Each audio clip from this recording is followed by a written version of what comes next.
So thank you, everyone. Thank you for joining us for the utility of molecular profiling webinar. Without wasting any further time, I would like to introduce Mr. Salkalb from Lal Path Labs to please give the introduction and also to introduce our speakers. Over to you. Thank you, Kashish. Let me know once you are able to see my screen. We can see your screen. Yeah, you can make it full screen as well. Okay, just a second. So, good evening, everyone. My name is Sankalp Kulshrestha, and I am working with Dr. Lal Path Lab Genetic Testing Division as a marketing manager. Genevolve is our genetic testing division of Dr. Lal Path Lab. Before we start, I would like to give a warm welcome to all esteemed faculty today, including Dr. Purvish Parekh, Dr. T.P. Sahu, Dr. Senthil Rajappa, Dr. Ullas Batra, Dr. Amit Verma, Dr. Prashant Mehta, Dr. Viraj, Dr. Vamsi Krishna, Dr. Ankul Bahal, Dr. Veronica, Dr. Udeep, and Dr. Amol. Welcome you all on the behalf of Genevolve, sir. Before we start with the main session, I will quickly run through why we established Genevolve. As we all know that genomic space is dynamically changing and genetic testing information is very, very important and vital for doctors as well as for the patient, and also provides vital opportunities for large data sharing, especially in the field of precision medicine. So we as a market leader in the diagnostic industry, we aims to take this genetic testing from biology to health and from health to society. So that was the idea to foray into genetic testing division. If you look at our technical team, we have a team of all the department where Dr. Rajiv Tangri is heading our histopathology and cytopathology department. Dr. Atul Tathai is heading our molecular department. Dr. Saurabh Bhattacharya is cytogenomics head. Dr. Jasmeet Kaur is looking after histocompatibility and transplant immunology. And Dr. Beena Chandrasekhar is our national head for flow cytometry. If we talk about the genetic testing infrastructure, we have all key platforms available in all the departments, let it be molecular cytogenomics, transplant immunology, or immunohistochemistry, starting from ion torrent to COBAS for infectious disease to genetics. Every instrument is available and all infrastructure is highly updated. And all techniques are performed in-house, let it be a RT-PCR or NGS, a karyotype, or even HD or exon microarray, HLA cross-matching, chimerism. All these techniques are performed in-house in our laboratory at National Reference Lab, Rohini. Dr. Lal Path Lab is an NABL CAP approved lab. We also have got ISO certification 9001-2015. To further boost our knowledge, we are building medical knowledge with many scientific partners also, including IGIB, CellMax, especially in consideration of today's topic, which is molecular profiling. We are the partner with Caris Life Science in India and Thermo Fisher as well as Roche Diagnostics. So without wasting any further time, I will hand over the scientific session to Dr. Purvish. Thank you, everyone.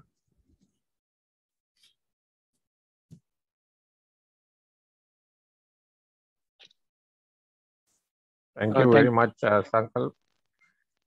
Kashish, I don't need you to introduce. We'll just go ahead. Thanks. So thank you, everybody. And today we have attempted to, ask very pertinent questions to the top oncologists and molecular biologists and counselors, geneticists that we have. The idea is within 5 minutes to give a very clear and crisp message to the community oncologists so that there is no ambiguity and there is no confusion. So I'm sure that this will help us in conveying the message better to a larger audience. And subsequently, we will have a panel discussion where all these speakers will be able to answer questions that we may have. So let us start with the first talk. Can you go to the next slide? Yeah. I invite Dr. Amit Verma, who is a molecular oncologist with Max Super Specialty Hospital in Delhi, and a dear friend. The topic given to him is what questions to ask before choosing the right lab for NGS. Over to you, Dr. Amit. Thank you, sir. I'm just going to share my screen, and as the time is short, so no more wasting of precious seconds here. So as just rightly said, that what questions to ask before choosing the right lab for the NGS. It's a big question, and we always think in our mind before describing and guiding the patient. And so the major thing before we write any test is the 3-step, you can say this is what I normally think while I prescribe a test. The right expectations from a test. What is the right test for this particular scenario? And what is the right result, what I'm getting. So let's go dwell into all these things one by one. Setting up the right expectations internally in your mind that whether you are going with indication specific approach or a tissue agnostic approach. Are you looking for a common alterations or are you looking for rare alterations? Are you looking for common alterations and a specific mutations, or it is an exploratory analysis, you throw everything and whatever comes and you are going to treat it? Are you looking for SNVs here, CNVs, indels, or fusions? So you should be very, very clear that in your indication, what you are looking at, what type of alterations are more common and what you should get when you order a test. You want to know whether it is a germline or a somatic. What do you want to prefer, solid or liquid? In terms of the right test, you want to go NGS through the DNA route or the tests which have DNA and RNA both. You want to go with the hotspot versus the comprehensive genomic profiling. You want to go with a small panel, medium panel, large panel, germline versus somatic, or you want to do combine. And if you want to do sequencing, whether you want to go somatic first or germline later. And similarly with the solid NGS followed by liquid, or reflex testing where a solid, once it fails, you do liquid, and liquid fails and then solid. And you want to do some exploratory analysis, you want to go for full exome or whole genome for that matter. And in terms of the results, when it comes on your table, whether it is true positive or true negative, what is the VAP you are looking at, what is the copy number alteration or variation in terms of the amplification number, whether the results are equivocal or subclonal in that matter, what is the depth of the report and the coverage of the genes, what they have covered actually. So these are the basic things which you should have in your mind before you ask any questions to the lab. So let me give you the first thought which comes to your mind. I am looking for a gene panel of my interest where the key genes are being covered. And this laboratory offers me a 73 gene panel in a liquid biopsy. And when I say 73 genes, which is the way they normally promote themselves, it is focusing on the single nucleotide variations. But actually, when you talk about the indels, it is 23 among all these. For amplification, it is 18 genes. And for fusion, only 6 genes. If I were to know what is a BRAF fusion in this particular case, then this test is not ideal. If I want to do NTRK fusion, the answer is probably yes, but this is only focusing on the NTRK1 gene at that moment, not NTRK2 or NTRK3. Similarly, they may claim that you have NTRK1 and NTRK3 gene which is being tested, but actually it is a single nucleotide variation, not the fusion. So most of the studies and the recommendations are based on the fusion. So you have to be very, very cautious when you are choosing your panel and the expected results coming out of these results. So there are certain genes, what they say, that they are covered end-to-end in terms of the exons as well as the exon intron boundaries. And there are few genes which are covered only in the exonic areas, and also in the limited exons are being covered. And in terms of rearrangements, again, they have a limited genes which they normally represent or informs you.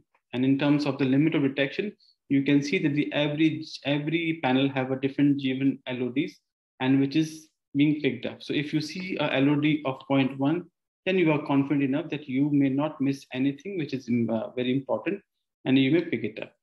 Similarly, does your NGS or does your lab gives you information on the TMV, whether it is blood TMV or tissue TMV? Does it give information on the MSI status, loss of heterozygosity, or HRD score, or whether it predicts you whether this alteration is germline or not? So you can ask that question to yourself and to the lab. Does your lab provide all this information with the NGS report or not? What is the intended use of this particular test? I'm just giving a FDA approved test, which is Foundation 1 liquid. They categorically mention that this test is used for the companion diagnostic indication for these 4 indications with these key genes and where you can use these therapies. So most of the labs do not offer all these things because in India, there are not many people who are offering companion diagnostics. But yes, this is the ideal scenario.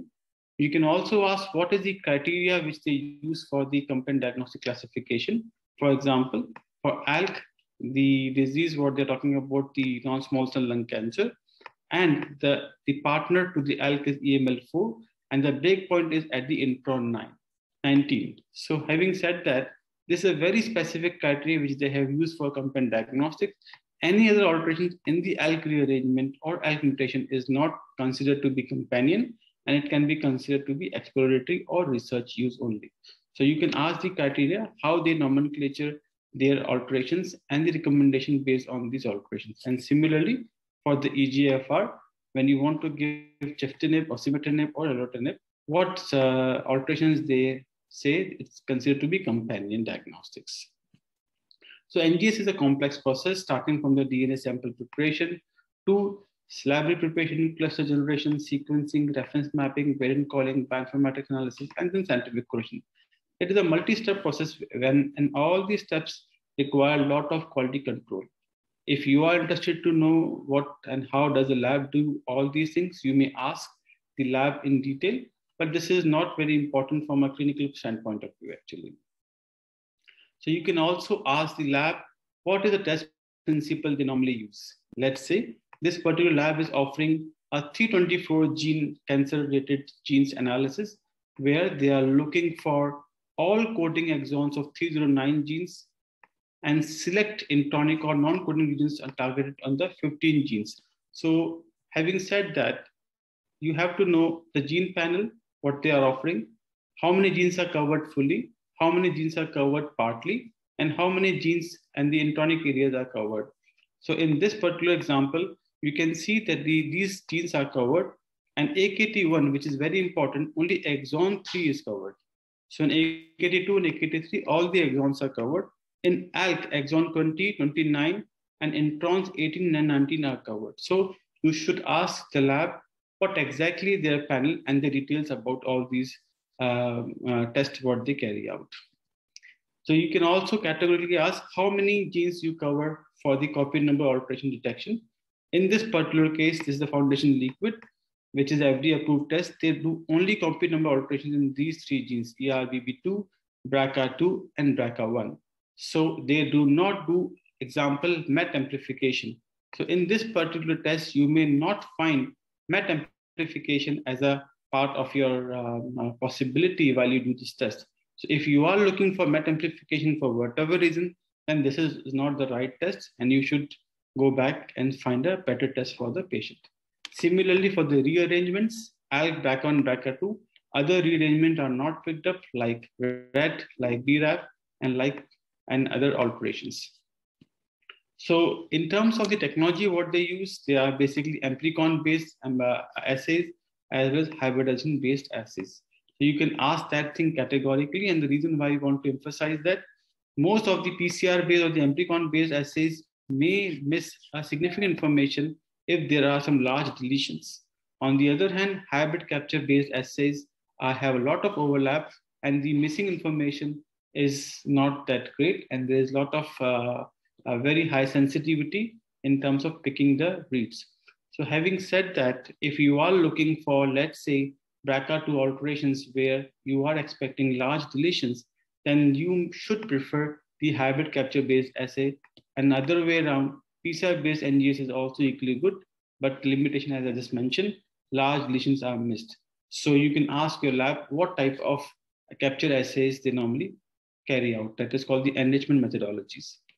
In terms of what is the performance of that laboratory, you can talk about the types of alteration which are picked up by this NGS, the substitutions, the insertion deletions, copy number alteration, and rearrangement, and what type of validation studies they have done, on how many number of samples, how many unique variants they have tested, and then have they done the orthogonal validation? What is the depth of your NGS? What is the coverage of each gene, what they're carrying out? In terms of analytic validation, you can ask the sensitivity or the positive predictive value of each substitution with the allele frequency in this range. So beyond less than this, you may have a different sensitivity, but the laboratory should be able to give you all these things in a tabulated form, which will give you a confidence. Let's assume for a minute, anything which is less than 5% in the allele frequency, the sensitivity will drop. This is the limitation of this particular test. Similarly, the insertion deletion from 1 to 40 base pair, this is 98%. But any deletions or insertion beyond 40 base pairs, the sensitivity will be very low. So large deletions are not picked up by this particular test. Similarly, copy number alterations, 0 or more than 8, loss and the copy high amplification can be easily picked up. But less than 8, the sensitivity again drops. And the fusions in this particular scenarios, they have only select introns where they pick up. And you can see sensitivity is very high, 99, 98, 95. But when it comes to fusion, the sensitivity drops dramatically. But what they are claiming that the ALK fusion is 99%. So you should ask the lab what are the sensitivity, positive predictive value of the test. What type of validation studies they have carried out, whether they have carried out on the pooled cell line pool analysis or with the real clinical samples. This is gives you a lot of confidence. In terms of concordance, any test, lab developed test should be compared with something which is available in the market commercially or in parallel and see what is the concordance.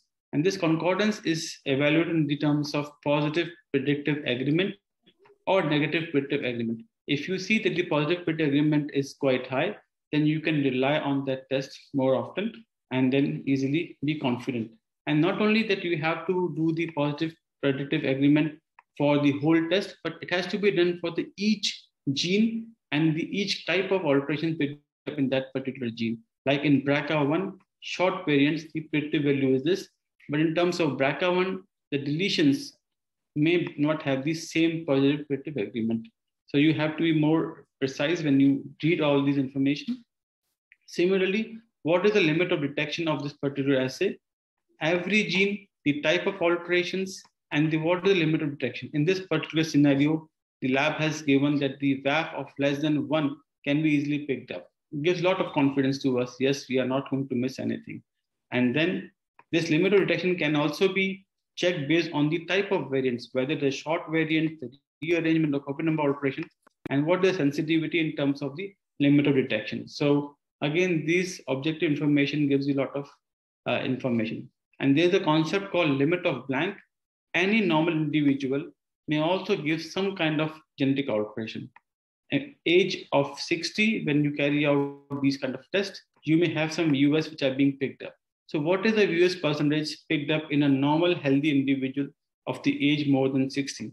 In this particular test, what they are claiming it is 0.83, which is less than 1%, gives confidence that I'm not going to pick anything unnecessary.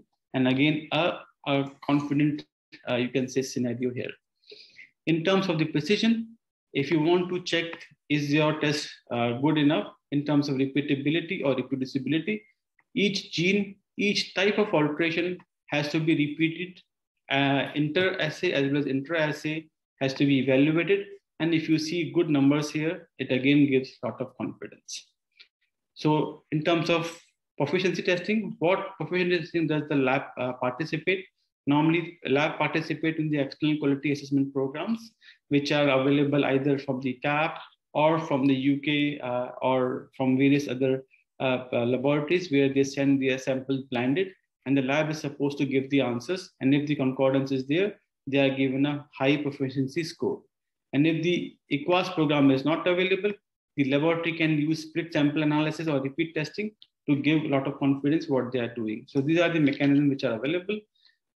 Besides the laboratory analytical validation, clinical validation also must. You can ask how many samples they have run in the real scenario and how many of them have published. How many clinical publications have come out from their particular tests. I'm just giving an example here. And there are certain guidelines which have been established for the validation of the next generation sequencing based on the oncology panel, which is a consensus from the Association of Molecular Pathology and College of American Pathologists, that is CAP.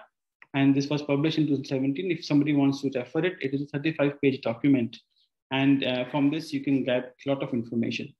With that, I thank you all for your kind attention. Over to you, sir. you very much, Amit. That was a fantastic job. And I'm sure that a lot of questions we will have after we digest what you first explained to us. In the meantime, it's my honor and pleasure to invite Dr. Ullas Batra, Senior Medical Oncologist from RGCI, to talk on interpretation limitations of NGS, choosing the test wisely, and specifically comparing broad panel ask versus limited panel ask. Over to you, Ullas.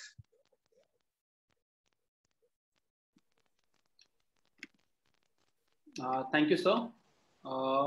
Can you allow me to share the screen? Yes, sir. Absolutely. Can't see that. I had sent you a presentation. Can anyone? I don't seem to be able to, share my screen. Sure, sir. I'll just share. Is it visible? Sir, I've just shared the screen. Okay, fantastic. Next one, please. So I think Amit has already made a lot of my job very, very simple. I'll just finish in 2-3 minutes, I guess. So I have been asked to explain about the choosing the test wisely, broad panel versus limited panel. Next slide. And my first reaction, next one, was 5 minutes, broad panel, short panel, long versus short copy. What is right for you? And these are my first reactions about bahut nainsafi hai. But then I looked at my subsequent reactions, and there's actually the actual title of the talk actually says choose wisely. So I think the most important thing over here is to choose wisely. That's the most important thing. Next one, please. So I'll just tell you the basics of small panel versus large panel. This is exactly what a single molecular test does. You have a lesion over here, it is found. If you have the other ones, they are basically missed. Now go to the next one, please. If you have a hotspot panel, the red one is basically found, the green one is found, but if you're not looking for something over there, that is basically missed. So that is what the hotspot test does. If you have a large panel or a comprehensive genomic profiling, you will by and large get all the lesions over the yellows, the purples, the red and the green basically. Next one, please. So I think short panel versus large panel is actually a misnomer. And next one, the right one actually is a targeted panel versus a large panel. So targeted is a hotspot panel. Large panel is basically a large panel. Next one. So this is next one. Next one. So this is basically an example of an hotspot panel. Next one, please. A 52 gene or a 42 gene. Next one, please. This is something called the targeted panel. What is very, very important, what Dr. Amit Verma said was, please ask them whether there is a DNA, whether it looks for the fusions, whether it looks for whatever indels, whether it looks for the SNVs. That is something you have to actually look at for. Next one, please. And this is basically the large 500 gene panel, which is actually there. Next one. So this is just, a diagram. The small panel, the larger you go, the cost per sample increase, the validation time, the cost increases, and the value for discovery actually increases over there. Next one. How to choose small panel? I mean, this is one very, very important slide for me. Small panel, you basically choose when you're looking for the expected things. So let us say you have a patient of non-small cell lung cancer, next one please, where you know what genes you are looking for in your clinical practice. So this is basically used for diagnostic use in tumors with known actionable biomarkers.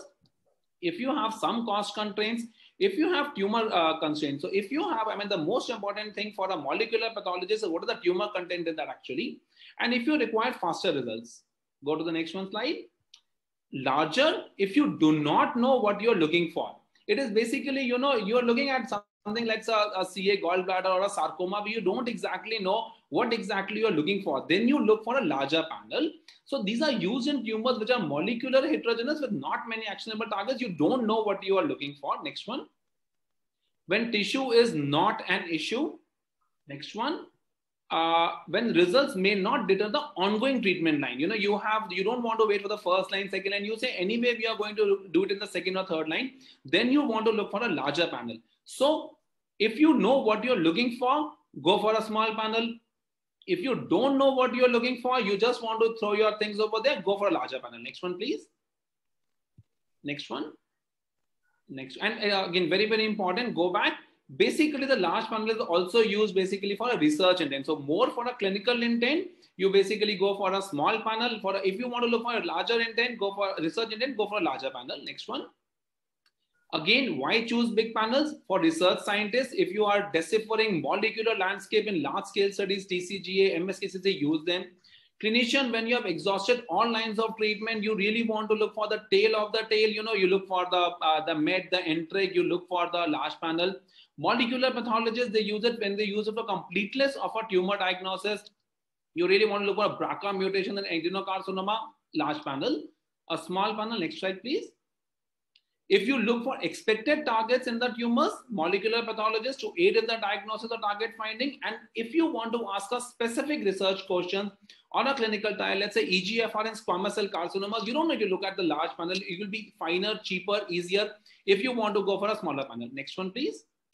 So basically, I think that's the last slide. I think the first and the most important question answer between choosing is choose wisely. You should know exactly what you're looking for. I just read a question in the chat box saying, can I ask my pathologist? I don't think you can ask your pathologist. You should know why you're ordering a test. So with this, thank you, and hand it over to the next session, Senthil Rajappa. Thank you. Thank you very much, Ullas. Please stay connected because there will be questions for you. In the meantime, we move to another stalwart, Dr. Senthil Rajappa, Senior Medical Oncologist from Hyderabad. And he is going to tell us the NTRK story so that we understand better what is the importance of tissue agnostic testing. Over to you, Senthil. Thank you so much, sir. It's a pleasure to be back again here. Thank you, Ullas, for that lovely crisp talk as always. So I just made some small modifications to the topic so as to suit what I want to say today. So the topic today is tissue agnostic approvals, the NTRK story. And I started by saying still searching for one because I haven't found one in not the too many genomic profilings that I have asked for, but I really don't have any experience with NTRK, so I'm not the right person to talk about it. But I thought I will speak to you for 5 minutes about tissue agnostic approvals because it's important to get ourselves educated about this so that we don't end up like these guys you're seeing on the picture. We know what to ask for. We know what to do if we find what we are asking for. So the question is, what does agnostic mean? I think we've been throwing this word around for a few years now without really understanding. At least for me, this is the first time I looked up the dictionary as to what agnostic means. Interestingly, agnostic is a person who believes that nothing is known or nothing can be known of the existence or nature of God. Look at what a complicated meaning that is. But I think that's not what we are looking at and looking for. I think we know something about tissue agnostic approvals, and we also believe that we will understand this phenomenon better as we go by. And so it's typically what not agnostic means. I would think that Gnostic would have been a better word to use in this context rather than agnostic. So in simple terms, agnostic means treatment or selection based on a biomarker and not on a specific tumor type or anatomic subsite. What is the rationale behind tissue agnostic approvals? We are looking at rare alterations which are very consistent in terms of its oncogenic phenotype, which are usually standalone or at least have very few secondary mutations which will impact the effectiveness of your therapy. And most importantly, these are approvals that are based on consistent activity of a drug in pooled studies. There are 4 tissue agnostic approvals that we have. The first one on top is the MSI high status and Pembro there. You have larotrectinib and entrectinib for NTRK fusions. And then you had the most controversial approval of Pembro in Tmv high solid tumors. And the last one there was in 2020. Now, how do this approval process go through? It is a conglomeration of lots of patients with a common genomic abnormality in multiple anatomic subsites. So for example, these are basket trials. I'll come to why basket trials are like WhatsApp groups. Larotrectinib was approved based on conglomeration of 3 trials, which had 176 patients together and 12 histologies. Pembro was 5 studies, 149 patients, 15 histologies. Now, what do I mean when I say basket trials are like WhatsApp groups? Because the majority of messages in a WhatsApp group are by a minority of people. 20% of people will put in 80% of the messages in a WhatsApp group. So similarly, you have a small percentage that will represent this whole group. Now, this is the cohort of patients with MSI high on whom Pembro was tried. You see that colorectal, endometrial, and biliary will form majority of this group. While look at the others, you have 6 patients, 2 patients, 1 patient, and they might be a half patient at some point in time. So the point I'm trying to make is that genomic alterations do not mean the same across anatomic histologies. BRAF in lung is different from BRAF in colon cancer. So there is a possibility that we are actually going wrong when we are just employing this approval across anatomic subsites and pathologies. So it is important to understand there is scope for error. Always companion diagnostics don't come along. There is nothing like a specified companion diagnostics, at least for some of these, at least the TMV approval for that matter. And of course, cost of these therapies, very, very important everywhere, and more specifically in the Indian context. But let me say that approvals based on basket trials are here to stay, ladies and gentlemen. So let's see how to navigate through this. So the question is, if you are unhappy with the basket trials, will there be large-scale randomized controlled trials? The answer is no. Let's take you have an enteric abnormality. You want to randomize patients to chemo versus larotrectinib. 75% response rate versus 30%. Nobody is going to be willing to randomize themselves. But the very important point is that all these approvals on tissue agnostic things is conditional, and the companies have to get back with follow-up studies. But the fact is that I went searching for these follow-up studies and I didn't find much. Very important is that you need to look for real-world data so that you don't end up like these pencils and masalas, which only you get, you don't get in real life most of the time. So keep a watch on this data that you actually need. What is the future? Will the tissue of origin become relevant? Irrelevant? I don't think so. At least in our generation, it is still going to be relevant. So how do we overcome the problems? I think it's important to identify molecular signatures rather than single alterations. We should be able to make prediction models based on large data, artificial intelligence, and so on and so forth. We have to be very clever in terms of our trial design so that we don't go back and forth asking whether this result is applicable to the patient sitting across or not. And very important at the end of the day, combination therapies with acceptable toxicities. It's easy to say, do a combination of this, that, and that, and that. Please remember that it comes with a lot of physical toxicity and plenty of financial toxicity. So we should be cognizant of this fact before we go ahead and do tissue agnostic approvals. So ladies and gentlemen, the sky is the limit, right? You can go doing so many things, but it's important to make sure that you don't get lost in the clouds as you're getting to that sky. Thank you so much. And I will be happy to stay on and take questions if it's necessary. Thank you so much. Wonderful. Thank you, Senthil. Yes, please stay on. There will be lots of questions. In the meantime, we now move from south to north again. Dr. Prashant Mehta from Faridabad, senior medical oncologist, and as we all know, a wonderful singer. He is going to talk to us on all beyond labeled indications. And I had requested him to restrict to CRC so that he can finish his comments in the time of 5 minutes. But Prashant, over to you. Thank you so much, sir. Can everybody see my slides? Yes, sir. Yeah. Okay. So I've been given this topic of ALK in CRC. This is kind of off-label topic, but yes, because we are doing tissue agnostic testing and broad testing, there are bound to be many patients who will show up this mutation. We'll see how many. And this is not an unimportant mutation. It has some significance. So let us go into that. So approximately 40% of patients actually of the MCRCs, they don't respond to EGFR therapies. even when they are wild type for all these mutations, the RAS and BRAF. And there seems to be a role of other oncogenic drivers, and there is HER2 also now, and we do test all of our patients for HER2, MSI, and so on. So ALK rearrangements, they have been observed generally in about 0.05 to 2.5% of patients with CRCs, and they are predicted to be oncogenic drivers, and they're largely mutually exclusive of the RAS and BRAF alterations, but they're still not a part of testing guidelines. So these are the type of fusions which have been reported. There are 16 cases reported, and these are the fusion partners, EML4, SPT, BN1, and so many others. You can see the list here. And these are the relative frequencies. You can see 0.5 to 2.5% frequencies. And let's start with the case, an interesting one. This was published in the Oncologist, and this was the right-sided MCRC, all wild and microsatellite stable.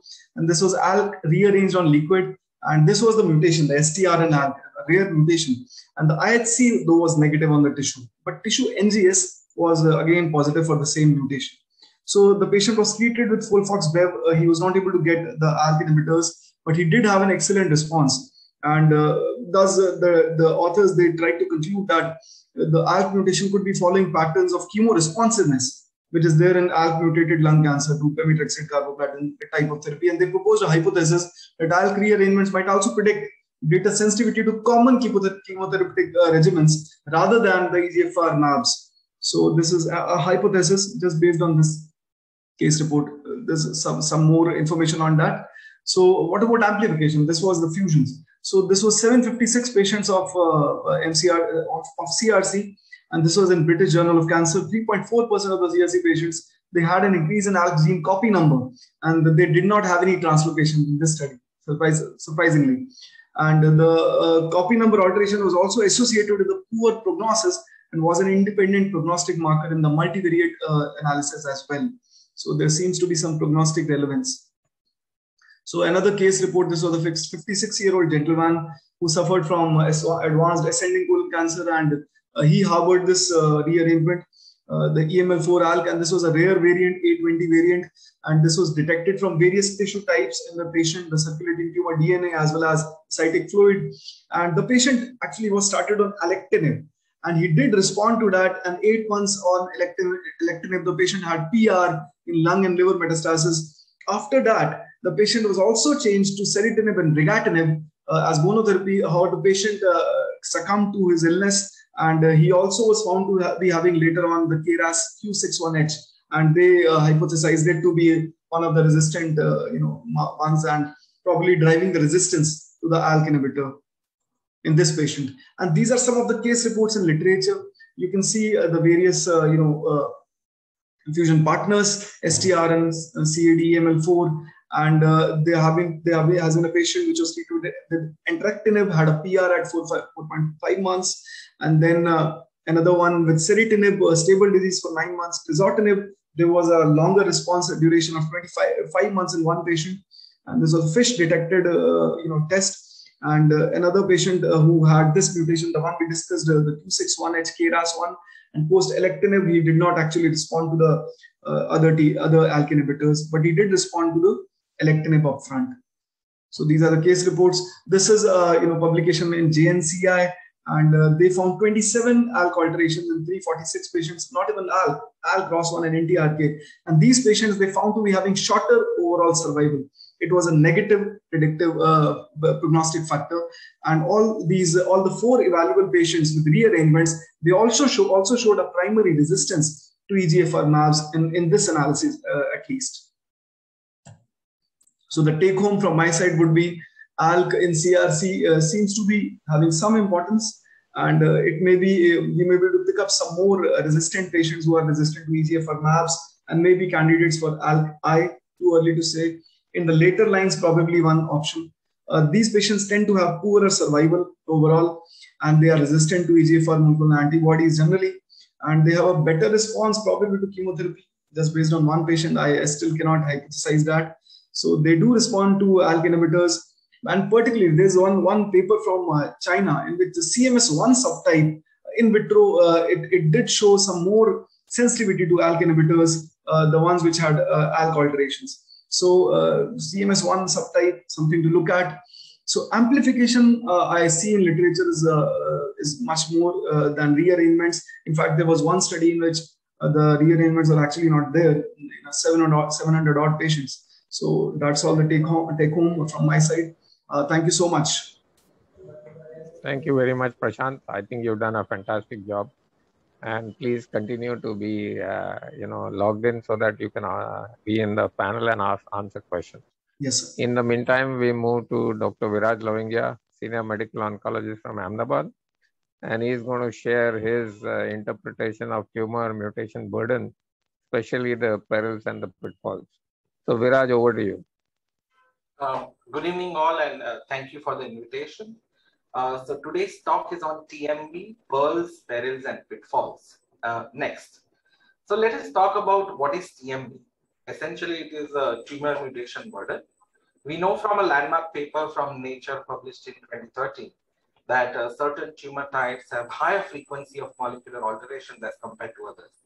So for example, tumors like lung cancer, melanoma have far more mutations compared to tumors like AML or thyroid cancers. Next, these molecular alterations offer themselves as neoantigens, which then the CD8 cells can target and unleash an immune response. So more the mutations, the better the chance of CD8 cells picking them up. Next, so it is like buying a lottery ticket. More you buy, better the chance of winning it. But more number does not guarantee a win, right? It's same with TMV. Even a person with one ticket can win and a person with 20 may not. So it is very important that it is just merely a number. Next. So the unit of measurement is mutations per megabase, and we'll come to that in a minute. Next. So what are the benefits of TMV in oncology? The paper in New England Journal 2017 showed that there is a direct correlation between high TMV and a likelihood of a response. So tumors like melanoma, deficient MMR, CRC, and lung cancer have higher TMV and hence more likelihood of a response with immune checkpoint blockade, while tumors like pancreatic cancer have virtually zero responses. Next. So talking about GI cancers, deficient MMR status is considered a favorable biomarker for a response to immunotherapy. But still about 40 to 50% of patients progressed on them very fast. So as shown here on the retrospective analysis, at different TMV cutoffs in the patient with MSI high CRC or gastric cancer, higher TMV when combined with deficient MMR status almost guarantees a response. You can see a flat line, right, in all the three retrospective analyses. So my take on TMV is, it is better used when combined with another biomarker like MSI high or PD-L1 for that matter for lung cancer for selecting out patients who may benefit with immunotherapy. Next. Okay, so the pitfalls are several. First, the methods used to test TMV is put to a question. So traditionally, we test TMV by whole exome sequencing, where one could measure about 30 megabase of a genome, while the commercially available tests are ranging between 0.4 to 2.5 megabase. So obviously, the lower the test capacity, less accurate is the result. And as you can see, any capacity more than 1 megabase, as seen by this blue and green line, is reasonably concordant with whole exome sequencing. Next. Now, the thresholds used for colorectal cancer is highly variable. So, for example, in the, next. The threshold used for CRC is highly variable. So, for example, on the left side, you see the Tapur study, where the cutoff of 9 did not show an impressive response, just like 10%, which is far lower than what you would expect otherwise in MSI high patients. Similarly, on the right, if you see, the cutoff of 28 was used, and the separation of curves was visible, but still less impressive. So we still grapple the issue of TMV cutoffs. Next. Now, another important concept is of artificially causing higher TMV in patients using chemotherapy. For example, let's look at the figure on the left. This is glioblastoma, which is a low TMV tumor. But under the pressure of temozolomide, there are a lot of subclonal mutations that develop in plasma and tumor tissue, making it, a pseudo TMV high status. Now, when you subject them to immune checkpoint blockade, they don't do well, as you can see on the right. So you need to have inherently higher TMV rather than artificially causing it for immunotherapy to work. Next.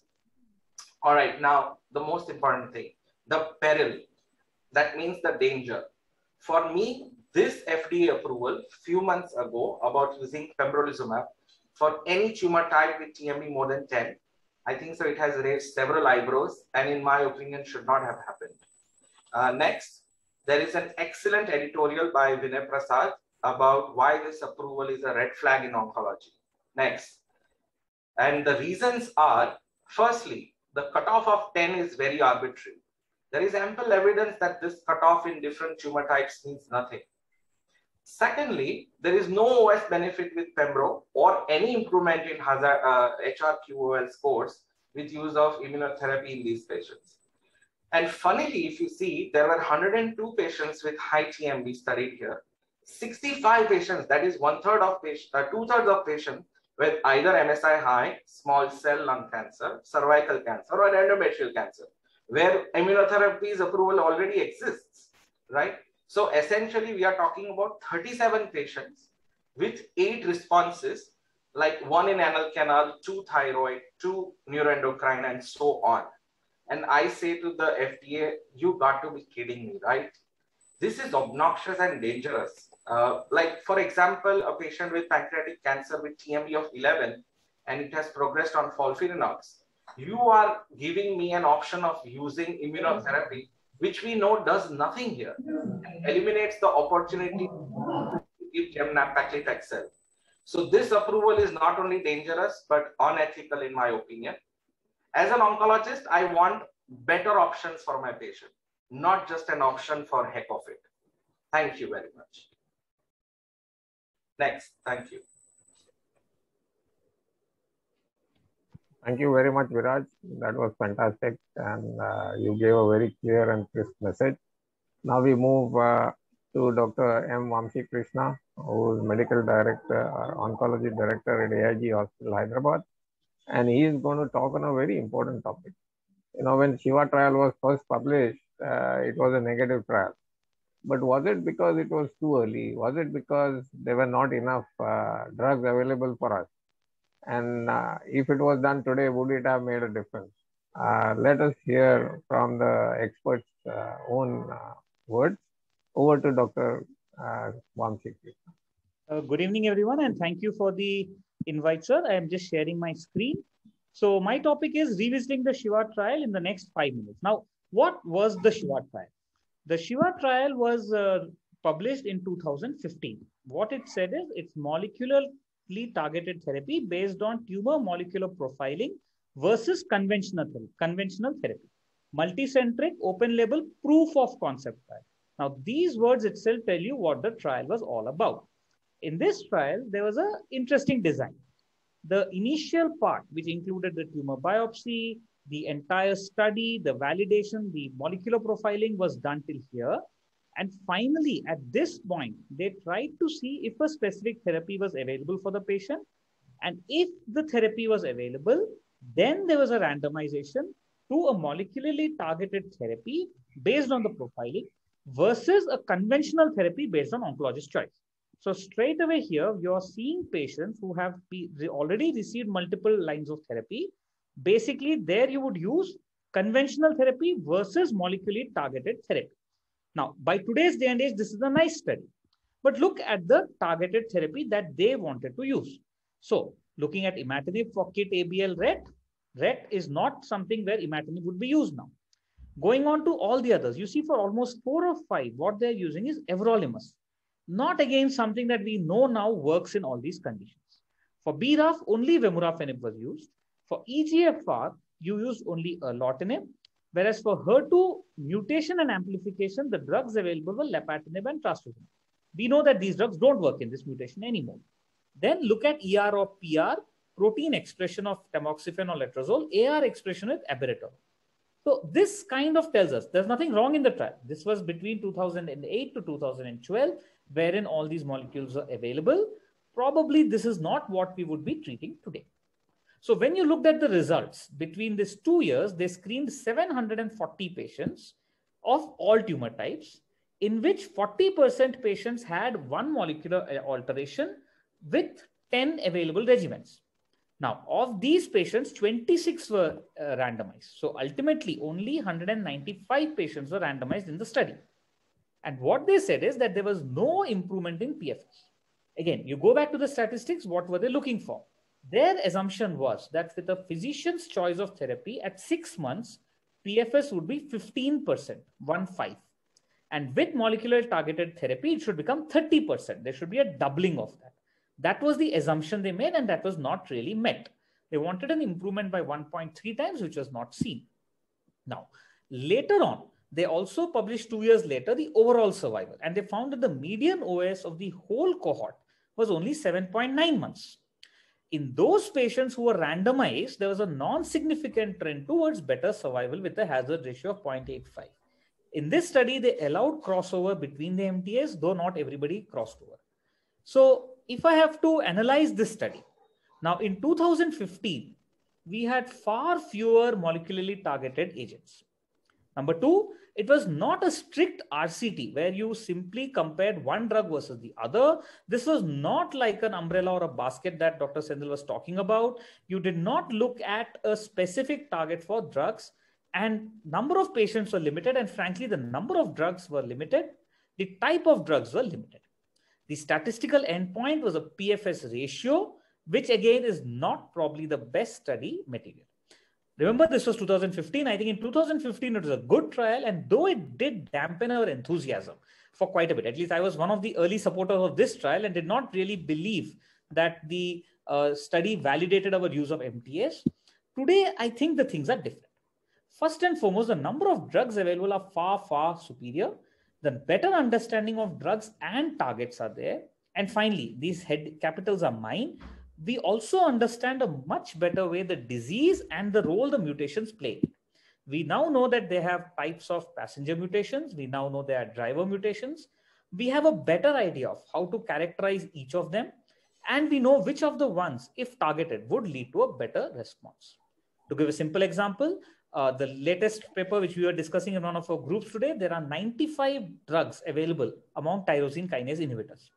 Again, not all of them are direct target driver inhibitors. You don't have lenvatinib and all as a direct target inhibitor, but still a large proportion of inhibitors are available now in different settings.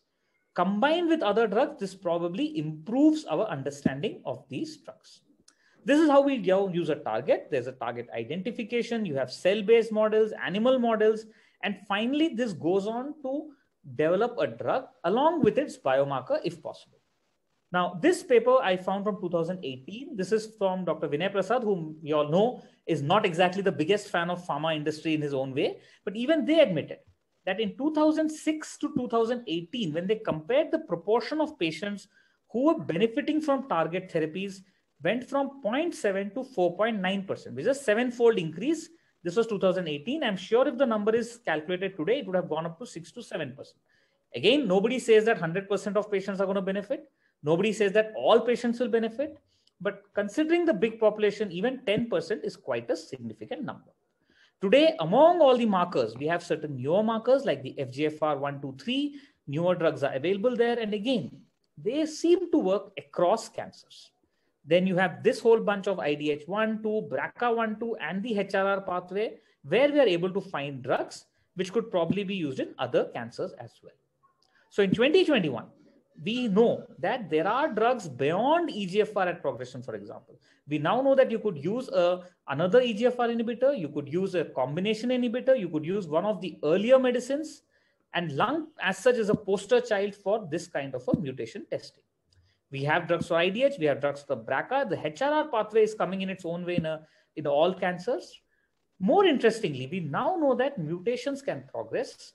We know that drivers can change. And over time, different drivers will predominate. And based on serial testing, we can identify the drugs to be used. This is where ctDNA is coming in a big way. We know that if you do 3-monthly, 6-monthly ctDNA, we can decide what therapy to use. And we also know that there's difference between the metastasis and the primary. This tumor heterogeneity can be accounted for using our ctDNA, using all our different methods. I'm not going to detail with all these methods. So for me, the picture is rosy that we are going to be using more and more molecularly targeted therapies. So the Shiva trial in 2015 is definitely different from going on our Shiva trial in 2021. Dr. Sendil already spoke about the basket umbrella and the tissue agnostic testing. I think that's the way to go. A word of caution, however, we should understand that sometimes these umbrella trials do tend to overestimate the response rate, because we are actually looking at the response over the patients who receive a matched drug, not the whole population. So that's a caveat which, again, most of us are aware of. We know that all patients will not get a drug and will not be able to match a drug. This is a slide from Professor Ian Tannock's lecture on YouTube. So we are aware of that. Still, if I get even a smaller proportion of patients responding, that is still progress as far as I am concerned. So even though this slide might be a little negative, I personally believe that the future is rosy and we should do more and more of testing. And definitely a Shiva trial starting today would yield much different results from the one of 2015. Thank you. Thank you very much, Vamshi. You actually did exactly what was required to ensure that we understand the limitations of Shiva trial and how it would have resulted in a totally different outcome if it has been done with the data and information and our understanding today. Please continue to be logged in. And we now move to Dr. Veronica Arora. She is a medical geneticist from Sir Gangaram Hospital, again from New Delhi. And the topic for her is what is missing in patient counseling today. So Veronica, over to you. Thank you so much, sir, for having me, and good evening to everyone. I hope my slide is visible. Yes. So without further ado, I would be continuing to talk about how to counsel patients, and because we have less time, so just the basic things that all of us should remember. So the most important thing is that every clinician needs to make a 3-generation pedigree, as it helps us to come down to the gene of interest as well. Breast cancer can be isolated, it can be part of a syndrome, for example, right? So we need to have a big pedigree to see what are the different types of malignancy running down the family. The counseling is of a pre-test variety and of a post-test variety, and both are equally important. So here we have a pedigree in which we have this in the 3rd generation, this girl who came to us whose mom had ovarian cancer. And as we can see, this is a typical BRCA1 pedigree with ovarian and breast cancer. So once you encounter such a family, it is important to empathize with them, because the first, you know how a lot of people say, half the problems get solved when they meet a doctor. So empathize with the patient and always know that they are suffering from a lot. So that is a part of our counseling process, empathy. Then we come on to, as I spoke, that there is a large pedigree, and we need to know the inheritance pattern of the particular malignancy that we are discussing, so that we can offer proper cascade screening, meaning thereby offer proper genetic testing for the family members. That is something we need to remember after we have a diagnosis. Then I think Dr. Ullas sir has covered this topic pretty well, what test to choose. So basically, one thing I need to mention here is that the test called whole genome sequencing is still done at a research level, and as clinicians, we must not order a whole genome sequencing for any of the malignancies. You can order a hereditary cancer panel or a clinical exome sequencing for your patient. Even a whole exome sequencing should be considered, whereas sir said you do not have any one condition in mind. So then coming on to the counseling for the result, once the patient has a report in hand. One of the hardest thing to do is to counsel when you have a variant of uncertain significance. It is very easy to counsel when the report is red throughout and the variant is pathogenic. So once you have a variant of uncertain significance, it is very important to validate the result by Sanger sequencing. The common methodology used for germline cancer panels is next generation sequencing, but we still need to validate that one variant by Sanger sequencing. Then the second step to do is look at the allele frequency of the variant, and if it is a common variant in the population, then and it is unlikely to cause such a lethal disorder such as cancer. Again, you segregate the variant in the family members, and if you find this variant in unaffected family members, then you know that this is not the variant you are dealing with. Other things to consider is the ACMG classification, and also there are a lot of cancer specific databases where you can go and check out the pathogenicity of your variation. So the takeaway from this slide is that every variant that you get on testing must be Sanger validated, and if it is uncertain variant, you cannot label a patient with a certain genetic mutation till you know that it is definitely causative. Then I think this has been amply discussed about which sample is required for testing. Is it a germline or a somatic test? And specifically for those, different panels need to be ordered. It is important to see in the somatic testing panel the depth of sequencing, because you need to have a deeper sequencing when you're sending tissues for sequencing. So if you have ovarian or breast cancer tissue you're sending for sequencing, the adequate depth should be around minimum 50x. That is 50 times that base should be covered. Then another thing to be remembered in counseling is whenever, so now we have taken the pedigree and come on to the result, then it is important that you counsel the patient that there are a lot of support groups available. I have just mentioned some examples for breast cancer support groups, and there are support groups for all malignancies, and we must try and get our patients in contact with those support groups and always give hope to our patients that so many patients are doing well and they fight cancer and they would do well. So that is all from my side. And as we always say, children must be taught how to think, not what to think. So we need to know that each individual patient is different, and we need to know that each patient should be dealt with very nicely and must be counseled in a very empathetic manner. Okay, thank you. Thank you very much, Dr. Veronica. Wonderful presentation. And now we move to Dr. Ankur Bahal, also from Delhi, medical oncologist from Max Hospital. And he is going to tell us about a very important point, and that is how have molecular tumor boards made a difference to our patients? Over to you, Ankur. Thank you so much, sir, for giving this quick 5 minutes opportunity. So can I have my slides, please? I have already emailed. Sure, sir. Yeah. No. So do you want us to share the slides? Yes, yes, please. How? Yes. So yes, can you see my slides? Yeah. So the topic is how have molecular tumor boards made a difference? So we have been hearing upon the tumor boards for last, I would say 12, 15 years of my practice. We've seen tumor boards. So tumor boards have three verticals: medical oncology, radiation, and surgical oncology. Then we incorporated radiologists, then we incorporated pathologists, psychologists, a nursing practitioner. But yes, in last 2-3 years, or maybe in last 1 year, we're talking about molecular tumor boards. So only one thing which I would emphasize is this molecular tumor board or this special tumor board is to help ourselves and to help our colleague. And so ideal molecular tumor board, which I will suggest in next 5 slides. I have just 5 minutes to speak. So ideal molecular tumor board at this point of time is multi-institutional.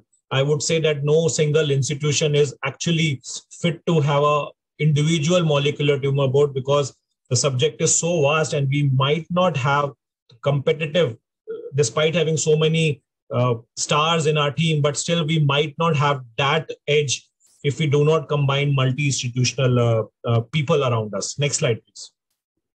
So this was the above composition of molecular tumor board is the the gold standard tumor board, which consists of medical, surgical, radiation, a radiologist, a nuclear medicine specialist, a nurse coordinator, pathologist. But now the composition, we can see the composition of this faculty in this last 1 hour. The composition has totally changed. We have a molecular biologist, a scientist, a genetic counselor, a research coordinator, and probably an expert in bioethics and in patient advocacy side we also need. So this all composition, this all composition constitutes a good molecular tumor board. The aim of this molecular tumor board, which will make a difference, is helping yourself and helping your colleagues, and so that the right information goes and the right information is percolated towards next case, which may or may not be identical. You might have the similar case after 100 molecular tumor board, but if you're able to solve the 99 points,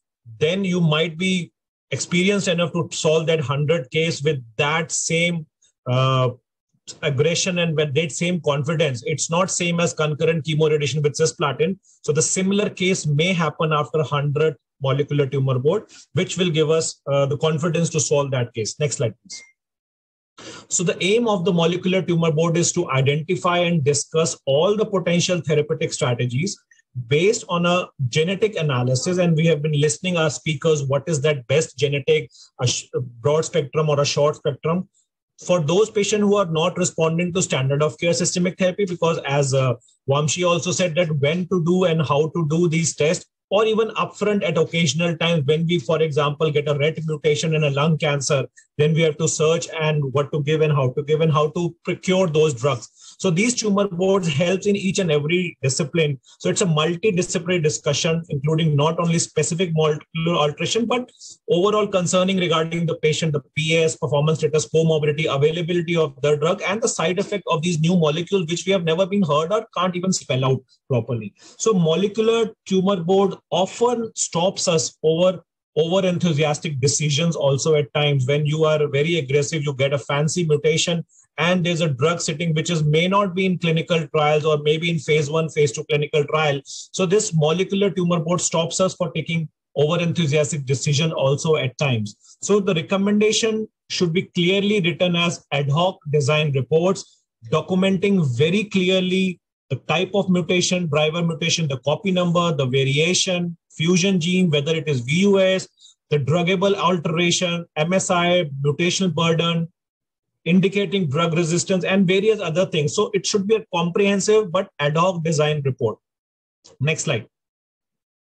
So the key area should always be present is, of course, the patient identification, the style and content of the report, which is very helpful in when you're documenting these reports. It has to come in a legal way and in the right way, because these reports will float in the market and we have to save ourselves. Interpretation of these NGS report. So molecular tumor board could serve as a potential key education tool, as I said, for ourselves, for our colleagues also in teaching university hospital, where presentation of challenging or a difficult case can lead to these multi-institutional consultation and forming further guidelines. So molecular tumor board, as I suggested, should list particularly gene name, a specific loci, hotspot or exons, intronic sequences, various translocation, fusion, mutational burdens. So all these things should be incorporated in today's molecular tumor board, so that we justify with our patient the cost of the test, the cost of the drug, and the futuristic results which we aim at, and we may not get these results even by using the drugs and these tests further. Next slide. So this is a typical dream molecular tumor board pathway. It's a very busy slide, so requires a physician, oncologist, pathologist, a central molecular pathologist. So a case has to be made, a molecular oriented case. This is not same case as we discussed in our conventional tumor board. So molecular oriented case, judgment of those histology, experience with a similar genetic profile, extensive review of literature, consultation of the database and the resources, most importantly, consultation of the peers who have seen these mutations earlier, then reviewing history, then similar cases experience. And so all these things has to be incorporated, and whatever limited molecular tumor board I have been part of. So I think one case takes 45 to 50 minutes each to actually go into the depth. So it's a time-consuming it's a time-consuming board, which we all need to understand it. And the most important part of the understanding is to replicate this information for our next 100 or 50th cases, because this exercise needs to be done for our patient and for our science. Next slide. So I think I'll just brief the benefits of a molecular tumor board. Again, the most important word is helping and navigating and understanding this complex NGS report, helping again to translate this alteration into clinical indication and improving the cancer patients, basically improving the knowledge of our peer oncologists to replicate into the results of these targeted and these drugs which are available. It allows technology allowing video conferencing and reducing the commuting time for meetings and permitting consultation for that extra institutional expert globally. So this last 1.5 years and taught us very well how to incorporate these multi-institutional sitting in your drawing room, the lowering of those pre-analytical error levels and adoption of a high standard methodologies, which Dr. Amit Verma spoke about, which lab, when to test, how to test, liquid, solid, somatic, genetic. So molecular tumor board contributes. So word is helping and contributes to more extensive personalized treatment option for patients. And furthermore, guiding your own clinicians, the peer clinicians in their decision-making on the basis of these biotechnological advances. I think I have made the principal ground how a molecular tumor board should exist and how it should, in just 5 minutes, how it can help us in developing our own science. Thank you so much, sir. Thank you very much, Ankur. The bottom line is that it will help better treatment for our patients, especially in circumstances where standard of care is exhausted. I think that is really crucial. Ankur, great job. Now we move on to Udip Maheshwari, my colleague at Mumbai Onco Care Center, and he is going to talk about what ESMO 21 has added to our understanding of liquid biopsy. Over to you, Udip. Udip, can you unmute yourself? Sorry. Yeah, thank you so much, sir, for the opportunity. I would be speaking on liquid biopsy, insights from ESMO. So the only player that I could, relate to with liquid biopsy is Rohit Sharma. He was initially very hyped player, did not play for long in all formats, and now see liquid biopsy is to be heard everywhere. So I think from introduction point of view, we all know that these apoptotic necrotic cells will release cell-free DNA, exosomes, and circulating tumor cells. And isolation of these tumor-derived components from peripheral blood and their genomic or proteomic assessments represents a new diagnostic tool that is called liquid biopsy. So we know the components of liquid biopsy are ctDNA, CTC, and the other uncommon components which are highly rated now are circulating RNA, exosomes, circulating proteins, and tumor-educated platelets. Two common things that we commonly use are ctDNA and CTC. We also know that the standard biopsy versus liquid biopsy, what are the benefits of liquid biopsy? It is quick, comprehensive, tissue profile, easily obtained, minimal pain, minimal risk, minimally invasive, and also it also takes care of the tumor heterogeneity. Now coming to the point that point of discussion, the updates in ESMO 2021, what consensus ESMO has given for liquid biopsy. So moving on to the clinical uses that are approved. So initially T790M was the first century of Rohit Sharma in test, and I think and now there are so many uses that have been approved. So clinical indications, liquid biopsy has become relevant and significant because of its high concordance rate, the rapid identification of the mutations, and currently metastatic setting is where it has maximum use clinically. Now clinical indications as described by this paper in ESMO 2021, the Foundation 1 liquid CDX companion test has been approved for these all indications. Firstly, in metastatic NSCLC for exon 19 EGFR and exon 21 EGFR mutations, ALK rearrangements. In metastatic prostate cancer for BRCA1, BRCA2 and ATM mutations. In metastatic ovarian cancer for BRCA1, BRCA2 alterations. In metastatic hormone positive breast cancer for alpelisib with PIK3CA mutations. And again, other tests that we see are Guardant 360, which was there in metastatic NSCLC, which was used commonly. Cobas EGFR mutation test, again for metastatic NSCLC.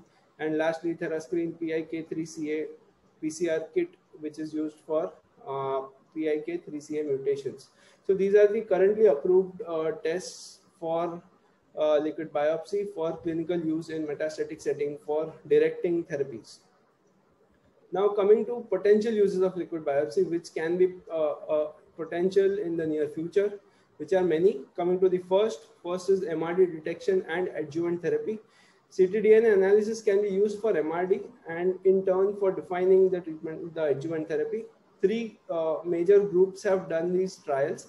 First very relevant trial was done by Tai et al. They depicted that ctDNA has more prognostic power than routine clinicopathological features in stage 2 and 3 colon cancer for survival, of course. And other two groups showed that in stage 2, stage 3 colon cancer, ctDNA positivity post-surgery significantly increased the risk of recurrence. One of the trials said it increases 11 times the risk of recurrence in patients.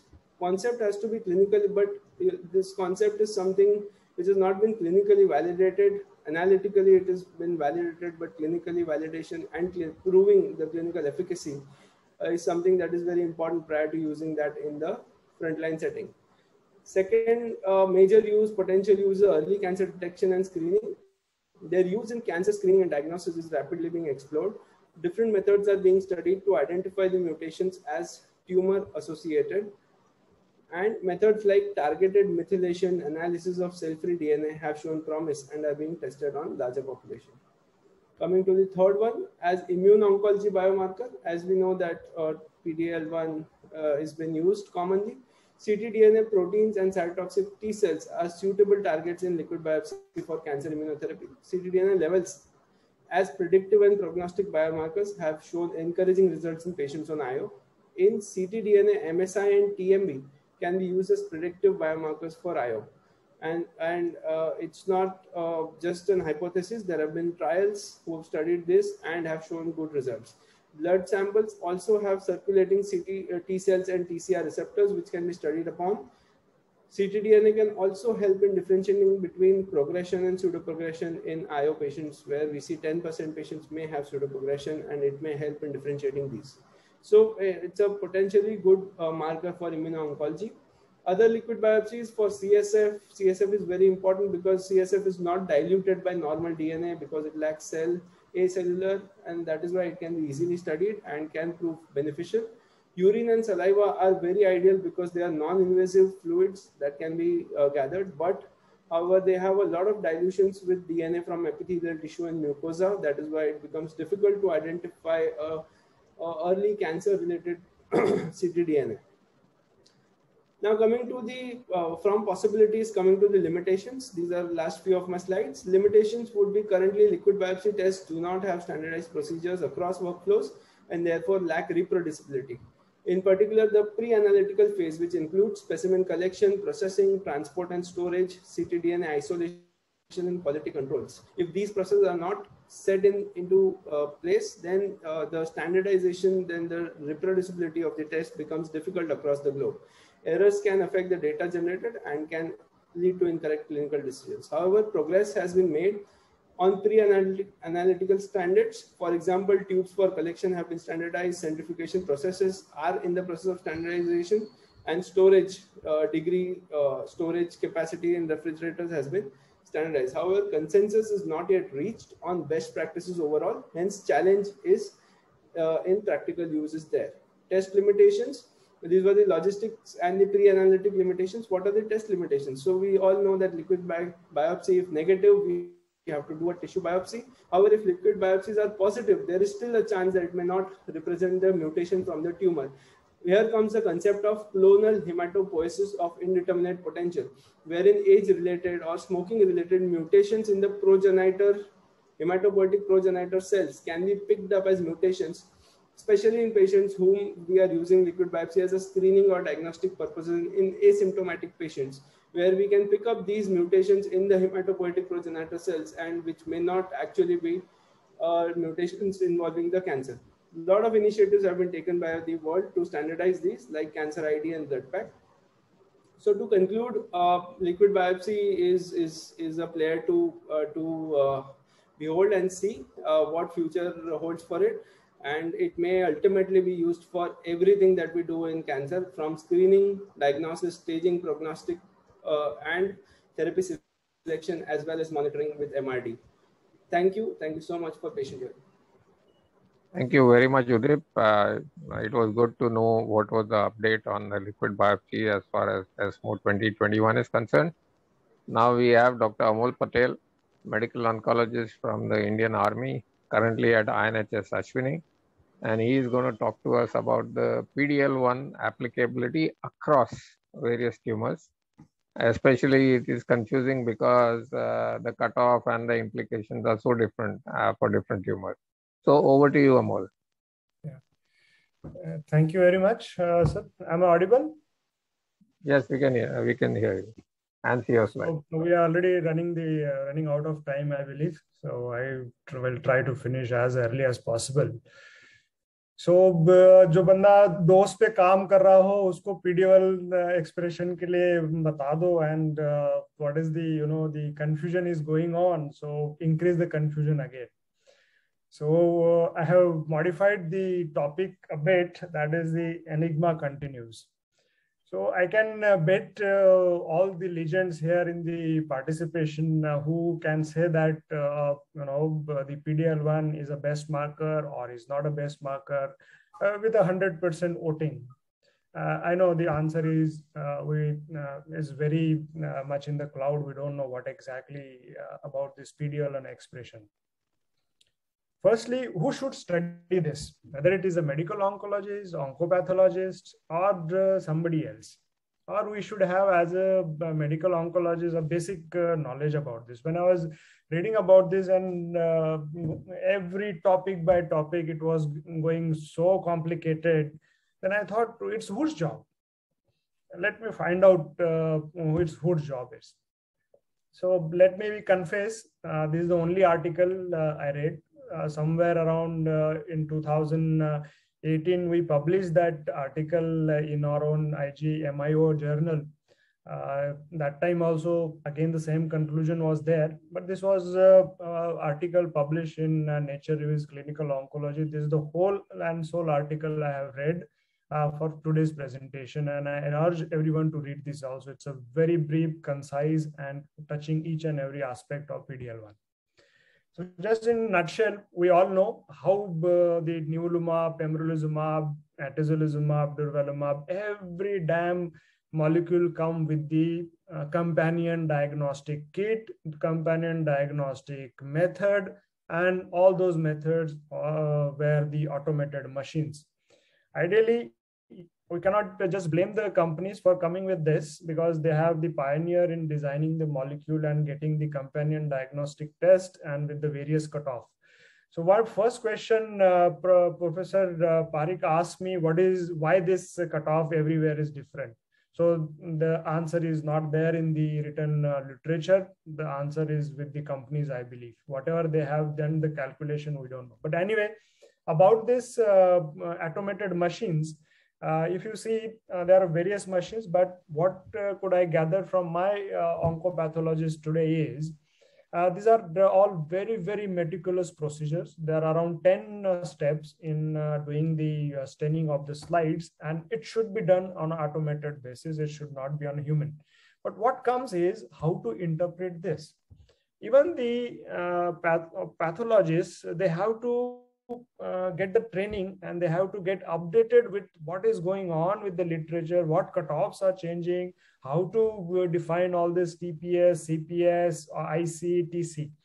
We have gone through these various articles since 2014 onwards with all those IO drugs. The same TPS concept for the same molecule is not there for the gastric cancer or maybe the urothelial cancer. So how they have done it, it's a very complicated stuff. We can't just tell it that we can just simplify it ki aise karna hai, this is how we should read or interpret. It's just as simple. Trial has come. It has shown the way they have done the exploratory analysis about the cutoffs, and that's how the data is, and that's how they submit to the FDA, and FDA keeps giving the approvals and removing the approvals, and again giving the reapprovals. Anyway, just it's a very simple slide. If the trainees are attending, you can just see that where are the cutoffs, and there are very simple way to remember this. If the atezo is there, it is a TC, IC. So only SP142 has the complicated method of staining the immune cells, along with the tumor cells. And for every disease, this also keeps changing. Some of the highlights of and the complicated aspect I'm going to touch in the next few slides. So the TPS is basically the number of PD-L1 stained tumor cells divided by the total number of viable tumor cells. I'm not going to go with all these formulas. It's just basically a proportion of PD-L1 stained tumor cell versus viable tumor cell, or whether it is stained cells like lymphocyte, macrophages, or just viable tumor cell. So these are the four formulas generally used for deriving the PD-L1 expression as a percentage. So what are the issues in the PD-L1 testing? There are many issues, right from choosing which cells we are going to evaluate. Then, as I already mentioned, are we really sure that what is the science or what is the truth behind the tumor microenvironment, which is the subset which is most active or which is producing most PD-L1? There are a few data about what are the stromal cells or which the lymphocyte are going to act. But again, they are in the laboratory. They have never been validated in the clinical scenario. So second is the reporting of practices. I already mentioned about the for the pathologists, the way we find it difficult in comprehending the article, various articles, correlating them with each other. Similar way, the reporting is very complicated for the pathologists also. And believe me, my oncopathologists say that they have the online classes for the each technology, how to they have to report, and how there are simulation model for them also, how the cells looks, whether it is staining, partial staining, complete staining, and all. Then it comes the interassay heterogeneity. I will touching it in the next slide. It's a very important aspect. And very important in our setup is the specimen consideration, whether it is from the primary and metastatic. Like in urothelial cancer, there is substantial amount of PD-L1 expression differentiation, or the difference was there in the primary and the metastatic site. So we cannot, when the trial was conducted, whether in a lung cancer, whether it is from the lymph node. Now, if somebody has taken a biopsy from the lymph node, we don't know how to interpret that sample. And especially if the SP142 is analyzing that, then you are at stake. And whether it has been pre-analytic variables have been completely qualified, but there are many tests they are coming in the market with the ISC methods and all. Anyway, whether they have been calibrated or whether they have been validated clinically, that remains also a big question. So what I was talking about, the testing heterogeneity. This was the project known as a blueprint. It was based on some 30 or 50 odd cases. They analyzed all those four ISC markers, and they found that the SP142 is almost outlier. It doesn't pick up the tumor cell well as compared to others. Other three are in line. But what the authors have concluded in this article, that in spite of this concurrence also, and if you really see the dots out here, so many of patients might miss of the PD-L1 expression. And classic problem with the SP142 is the problem of false negative, wherein sometimes we have a problem of false positive, but here is a particularly problem is a false negative. You keep missing the PD-L1 expression with this SP142. So when you are thinking about the interchangeability of the various tests, for a few months or few years ago, we had this interpretation at my previous interview. If somebody is offering at the free of cost, and there was some talk in the various conference that you can use anyone. But no, as per the latest, whatever the interpretation of the data is there, I think it should be avoided as much as possible. Let's go back to the clinics. What is the PD-L1 in lung cancer? Let's see what happens in ground. Though the companies have done the first line IO monotherapy trial, and in the Pembro Keynote trial 042, in that the TPS was analyzed. And they categorically said that the 1 to 49%, it was a part of the analysis. And when it came to EMA, that is European medical authorities, they refused for this indication, but the data was not convincing. So we have to read in between line about those approvals. So single drug when you're using, mono immunotherapy are using, so just do not go by the analysis, because in the pre-specified analysis, the benefit was not seen for the single agent. Similarly, for the atezolizumab, it was approved with the monotherapy. Again, you see, we have already told that or seen that the TCIC SP142 has its own challenges. So when you are considering the atezolizumab in a such situation, so be careful while considering your treatment. Same thing when it is come to the combination therapy. Here, somehow in all setting, when you're combining immunotherapy with the chemotherapy, the benefits are not related to PD-L1 expression. Might be the chemotherapy itself is inducing the expressions of the PD-L1, or there are certain mutation burden is increased, and that's how the IO is working in this situation.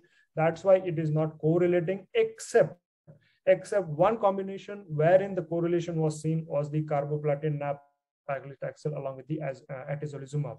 Similar was the finding again with the NeoAP combination, and somehow the data was for both, but FDA approved only for the positive patients. Again, we don't know what is the logic behind it. Amol, can you conclude, please? Yeah. So it is the last slide. This durvalumab maintenance. We don't know. Again, as per the company's approval, it is not with the PD-L1 expression. However, the benefit was seen with only this one. As per the Senthil sir said, what is the challenge? We need to have real world studies, and if you don't have the PD-L1 algorithm fixed in your hospital or in your lab, we will making of the new Afghanistan again. So thank you, sir. Thank you very much, Amol. Apologies for having to request you to cut short your presentation. As you rightly pointed out, we are well behind time. And now, without wasting much time, I invite my dear friend, Dr. Tarini, to moderate the panel discussion. Dr. Tarini needs no introduction. Yeah, and I will not waste time in introducing the panelists. They have all been introduced earlier. So please go ahead, Tarini. Thank you, sir, and welcome all panelists. But what I will do of the panel discussion is let's have a conclusion. What is the take home from this extensive 1.5 hours? Yeah, extensive 1.5 hour discussion we had. So is my slides visible? No? Yes, your slides are started screen sharing. It's not visible yet. Okay. So once again, I'll do it. If not, Kashish, you can then do it. Yeah, so it's now there. Yeah. Kashish is there now? Yes. Yeah. So now let's move very fast, and in the next 20 minutes or so, let's take home what has been extensively spoken about and how do we do what we do tomorrow in the clinics. So the discussion, I request all of you to be brief and very short answers so that we can really finish on the next 20-25 minutes. So this is all of us know why the discussion is going on. Let's take an example of lung cancer. We deal with so many mutations, so that's the reason why, as Dr. Ankur told, we need the molecular boards to come in, and because no one and not one person can now treat this. So Dr. Amit, first can we safely conclude, because see, you are a very technical person and you have taken a lot of pains to understand a lot of these technicalities, and all of us really very honestly do not understand a lot of this. So as a take home, can we and should we conclude that ideal NGS should have both RNA and DNA based NGS? Is that the first statement? Is it that we should be looking at and pushing for the labs to do this? I think we should focus only on the DNA based NGS for now. RNA based NGS comes with a lot of challenges. We should not aim for it. Let us keep it for some more future till the time we have good FFP block stored in a proper way and the RNA quality is maintained. We are not ready for the RNA-based NGS as of now. So no discussion at all. So if someone gives it, it's the best possible thing? But yes, ideally, you want, yeah. So the take home could be you want to look at the point mutations. Probably DNA based gives you the best answers. The fusions will be best seen in RNA. So could that be a take home message? Yes, theoretically, yes. But fusion can also be picked up on the DNA based analysis. So you can still do it. Okay. So anyone in the panel wants to counter on this point or wants to have something to say before we move to the next point on NGS? Anyone in the panel can volunteer? Dr. Sahu, No? I'm just please. How comfortable Dr. Amit feels of doing a DNA-based NGS for all our NTRK mutations. So are we supposed to do a DNA-based NGS? And for NTRK, Vamsi, I'll request you. We have one case, so we'll discuss the NTRK then. And apart from NTRK, we will just discuss anything else here. Okay. Okay. Sorry, Vamsi. I'll take this question when I do the NTRK. So next is so now based on this, what I read when I was doing the molecular boards and more I read about this NGS, I feel they are all pushing towards both RNA and DNA, but the RNA based is little more technical. As Amit told, we are going to achieve that someday. But if some labs can give it, that will be the most ideal scenario because you are might be missing out on fusions when you do a DNA based. So now, Doctor, can I ask someone else? Let's say Prashant. So when you see NGS report, Dr. Prashant, what depth do you look at and what reads do you look at? Because that's something now it is being emphasized in the last 3-4 months, more of meetings on molecular boards. NGS has been discussed a lot. So again, very, very safe limits for a medical oncologist. What would be your take? And then I'll come to Amit in the last. Prashant, I'm on the road right now, getting off my car. No it's problem. Okay, I'm looking at 400x is the minimum I look at. Okay, so you would look at the reads of around 400 to 500. Minimum. Yeah. And what is the depth of coverage you would look at? So depth is, yes, you mentioned like 500 reads. That is the depth here. Okay, so that's the minimum. Dr. Amit, now again, you would be the last point, which will come down to very briefly. If we read into that reports, what is the minimum depth of coverage we need to look into, and what is the reads to get a limit of detection of allele of frequency, let's say 5%? So 250 is the minimum what we should look at. More than that is always good for our somatic analysis. If it is a germline, then 15 to 25 is okay. So 25 is ideal and 250 for the somatic. So this could be that for us, anything beyond 250 is very good, and number of reads is around 500. That's what your take home should be. So reads, so you are confusing the things. We are just talking about the depth for now. Yeah. And that is enough. So the reads has to be, the depth what you are talking about is the reads multiple times is the same thing. Yes. So it's the same thing. So if it is a liquid biopsy, then it has to be in the terms of 10,000, 15,000, 20,000. So minimum 10,000. Okay. So again, so again we come down to. I would just like to say something. So it's the same thing what sir said. The concept of depth and reads. Reads is basically coverage, and depth is the number of times that particular base has been looked at. If we are doing a germline panel, we are happy with a 20x depth. That is enough.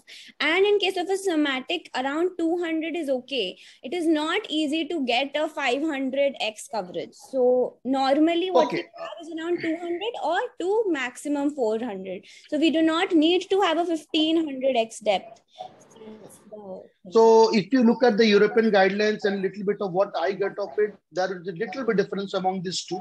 Reads would be something which a particular nucleotide will be read the number of times. That is the number of reads, and the coverage would be the extent of coverage of the genome which they are reading through. So let's move forward. I agree there is a lot of similarities, but there is little bit of difference in that. Because some other panel, some other day will come down to that. So now last part on the NGS, and I can come down to Vamsi here. For you, is it fair to say, let's say lung cancer, because that's the most where we use NGS at this point of time. Is it okay because I have 8 or 10 drugs to target? I would be comfortable with a limited panel of baseline. And then on progression, let's say on EGFR, it would be fine to do a broad panel because I want to look at the mutational status. And that's where my drugs will change. So I think this is a very important statement. I agree with this statement. I think Dr. Ullas also showed us before the two things: you throw the kitchen sink and try to find something out, or you try to do a targeted panel. In lung, we know in the first line, 8 to 10 work. So it's fine to do a more limited panel in lung. But if the cost, but if the cost is not much of a difference, there's no harm in doing a broad panel. So it will not change much. In that case, yes, it helps us because we get an odd mutation that can explain why your drugs are not working. So that way I agree. But if, as a practical aspect for an average oncologist, I think a limited panel is also not bad for lung cancer. Okay. So Dr. Amit, anything you wanted to add as a take home very quickly in 10 seconds?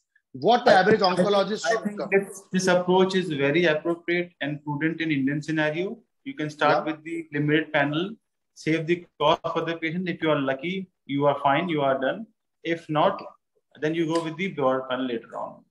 So this is something which you wanted to take home, because after a lot of NGS reports reading, I think this is the basics what we should go through. The experts have told that a DNA-based NGS is something that should be looked at. RNA at some point in the future. Reads is around 200 to 400 to 500. That's what it was all about. Germline mutation at a lesser reads is fine, but on the somatic, you would require a little more reads to be more comfortable. And the NGS panel, especially if you're looking at lung, you have only few drugs to target. The minimum panel is okay.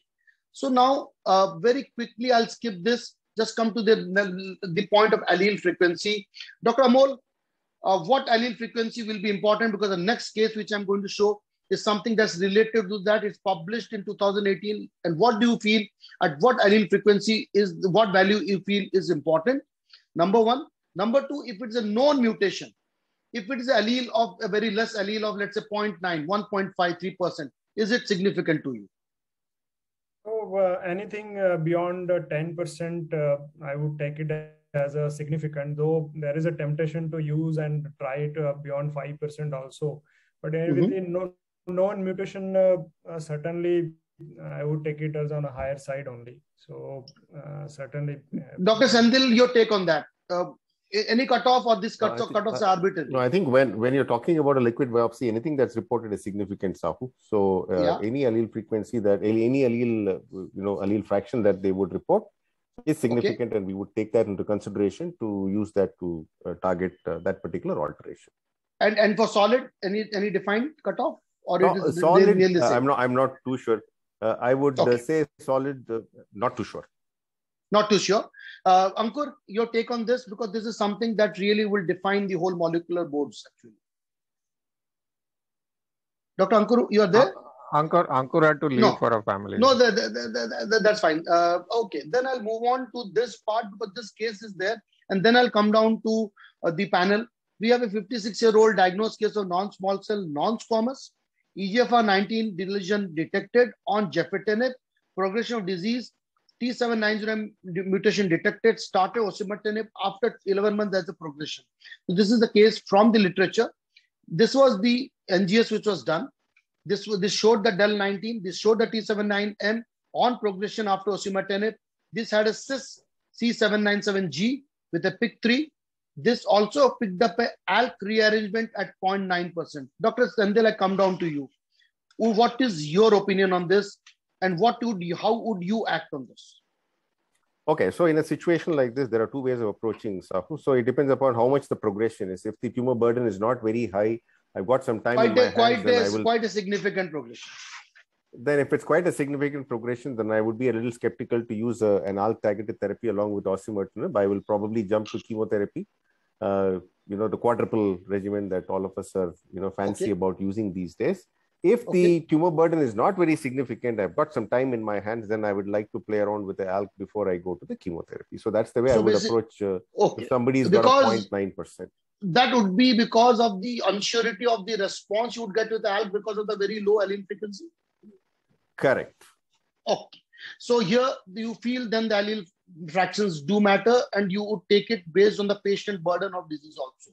That's what the impression I'm coming. So if I'm the more confident I am that it can be chased, the better it is. If I'm not very confident, I would go the chemotherapy way, because that would still be standard. Dr. Amit, your take on this as a person who understands this probably better. I think this is too complex. really too complex. I will I'm say glad it's complex. I'm glad it's complex for you, Amit. So Amit, you have to take you have to take your opinion. I have never seen such a complex case in my life. It is hypothetical or true case? No, it is a true case. It is a true case published. That's why I took this up, because I wanted this to be there in the board, because this is something very important for all of us to learn. Yeah. This patient was please tell me. So I think with this complexity, definitely the explanation is heterogeneity. We know EGFR patient with ALK alteration, it is double mutants are possible. Patient already have progressed. I'm guessing all these things. This mutations was not present. The ALK mutation was a new mutation. New mutation. Okay. Yeah. So I think it's very difficult for me to explain all these phenomena, to be very honest. Yeah. Okay, so it's good. I feel so good today, Sendil boss, that Amit is on the back foot for first time when it's come to molecular and NGS reports. So we can be very comfortable that, okay, we also can falter. So that's why I always tell, chemotherapy is Zindabad when you don't know what to do. You're always right. You're never wrong. So, chemotherapy is Zindabad. I'm also saying now. Okay, so started on crizotinib, just 1 minute here. Started crizotinib, progress in 2 months. And this patient responded to the chemotherapy. The thoughts, what they concluded, this was 2018. This is the publication. The whole details are there. And they told that because of the very low allele frequency, this could be the reason. And that is the reason, probably that's why the ALK did not act.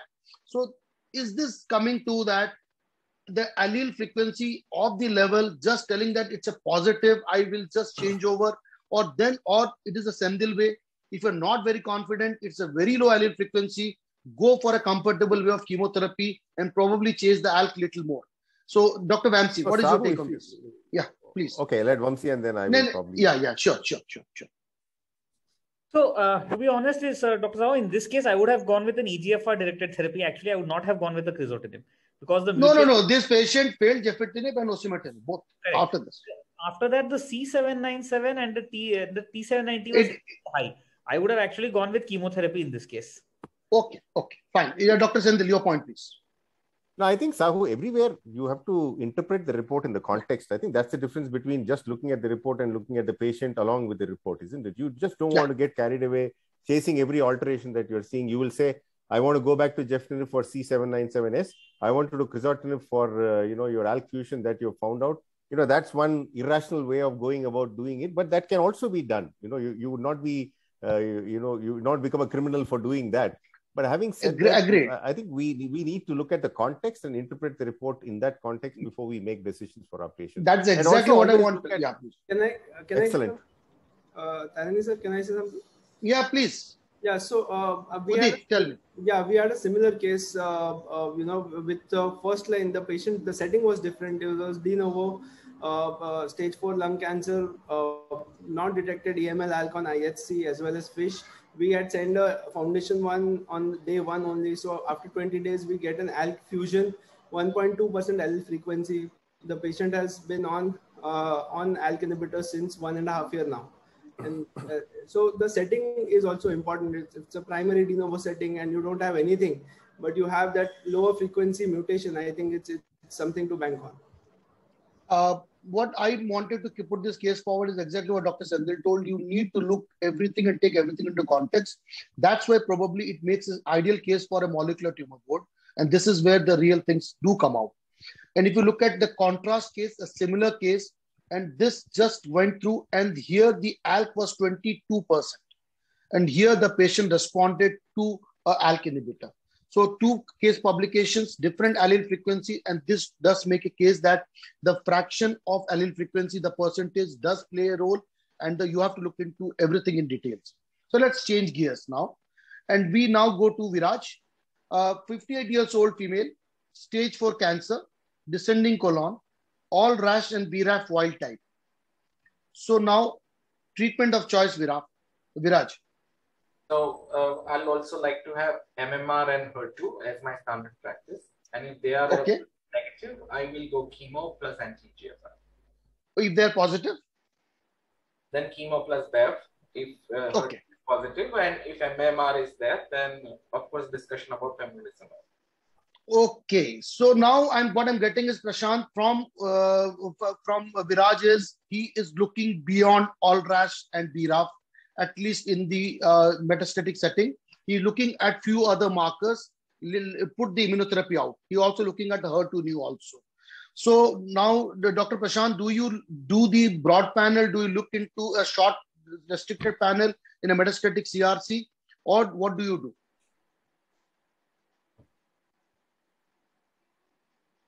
He's not there. Okay, Dr. Udit, this patient had an NTRK fusion. So now what do you do? What is your treatment of choice? Dr. Udit. Udit, you have to unmute yourself. Okay, he may not be there. Okay. Yeah, please tell me now. Dr. Viraj wanted HER2/neu. I'm giving you NTRK. No, so we commonly do HER2/neu in all GI cancers as of now, and colorectal being one of it. RAS, BRAF, MSI is standard, and we do HER2 as well in most of the tumors upfront. Okay, so this is now NTRK fusion positive. What is your treatment of choice? It will be still chemotherapy plus bevacizumab. Or if MSI, if it's wild type, then probably... Okay, so in a left-sided, you would not, for any other reasons, not use a panitumumab or a cetuximab? No, if in a left-sided tumor, I would use a cetuximab if it is a wild type I'm really confused. Viraj, what is your treatment of choice? So, first of all, this is a hypothetical case, right? Because no, again, I'll tell you. NTRK fusion cannot happen in MSS. It can always happen in MSI. Okay. If you chase NTRK for MSS, the percentage is 0.1%. Correct. Yes. So correct. Exactly. So now with NTRK right now. Okay. So I'll look at a conceptual thing which I'm coming to, and there are a lot of articles on what I'm coming to that, because this is the thing which I'm looking at. This is a publication from JCO, and this is looking at a negative hyperselection of patient with RAS and BRAF wild type. This is not in the practice, but if you look into this article, it is worth pursuing, and it is worth not spending patients' money. This is an article of around 200 patients, left, right. And if you look at the pressing panel, what is the pressing panel? I'll tell you. The pressing panel is this, what is there? HER2/neu, MET, gene, PIK3, PTEN, AKT, low RAS, MSI, and the sideness. And what they looked up into is that if there was positivity, the EGFR target therapy did not work. And we have been speaking of HER2/neu. What I wanted to impress upon this with this article already there, published. Dr. Sendil, what is your take on this? Is it right time for us? Because the EGFR target therapy is costing us a lot. The panitumumab and Erbitux don't come cheap to us. Is it the right time to do a broader panel NGS at start, or at least the panel which includes this part? And if there's also report that if NTRK is present, the panitumumabs do not do well. That's also there in the report. So my point to Dr. Sendil was, is it time for us to do broad panels, or at least panels targeting all these things? Okay, so I think what you're suggesting is absolutely right, Sav. There are two issues here. One is what's the guideline? Second is what do I do? So there's a little difference between the two.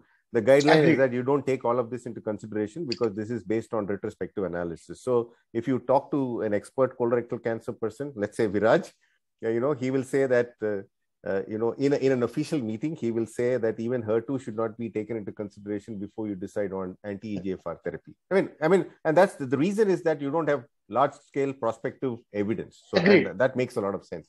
So, and the second is, what do I do? So in our hospital, we routinely do NGS. It's a broader panel than what we are talking about now, which includes RAS. It does not include AKT though. It includes RAS, RAF, it includes the PIK3CA and many others. So you are absolutely right that if you have a PIK3CA that is altered, that potent's resistant to anti-EGFR therapy. But I have to confess that even if I see one, I have so far not stopped giving anti-EGFR therapy to those patients, because I think the volume or the magnitude of evidence that we have so far is not good enough for us to get away from an anti-EGFR therapy if you have a PIK3CA that is. Okay, so now that's my take. Okay, that's fine. I understand, because you're looking at a much larger cohort prospectively. And look at this. Again, this impresses you on the left and right. The left really does not benefit. And Dr. Amol, you have been a proponent of the money versus the benefit. What do you take of this study? Frankly speaking, this is the first time I'm hearing or listening to you. I have not gone through it. I might have to read the Okay, so Viraj, last take on this, and then Amit, and then I move on to the next case. If we see the last F diagram, the left, whether pressing neg or pressing pause, it does benefit as compared to right, whether pressing neg or pressing right, which tells me sidedness trumps. And I agree, we should be doing it. But like sir said, let's say tomorrow I have PIK3 positive. Will I obviate this patient from getting an EGFR? I'll have a lot of questions to answer, I think. Okay, so the best that is done is if you have these mutations, you have to have a close watch. You would expect the response not to be great, and you are going to look at more evidence. So why I put up this case, I understand the evidence is not, the guidelines is not there. But what I wanted to put up is there is data. And when you have such a case, and if you do only a broad panel, you are going to pick up these mutations, then probably you have a very close watch, because in metastatic setting, you are very unlikely that this will not respond to these targeted therapies, so that you can make necessary changes. So that is Vamsi. Now you're practicing in a lot of GI cases. Do you think this is the way you would look at this trial? So again, I have to be honest and agree like Dr. Amol that this is something that I have not looked into till now. Okay. So probably I'll have to look into it now that you have read this. Okay. So Dr. Sen, now talking about a triple negative, quadruple negative colorectal cancer, Sahu. So that's where we are getting towards. And that triple negative is RAS, RAF, PIK3CA and all that. Quadruple is, addition of HER2. So that's where we are getting to. So we will, I think, as we get more confidence about incorporating this into practice, we will start using it. So but at least when you have something, be very careful. Your responses would not be normally great.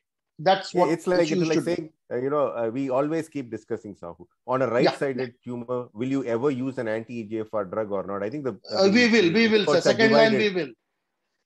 I don't know. I would say no. No, I would say no. So that's exactly what I'm saying. That's exactly what I'm saying.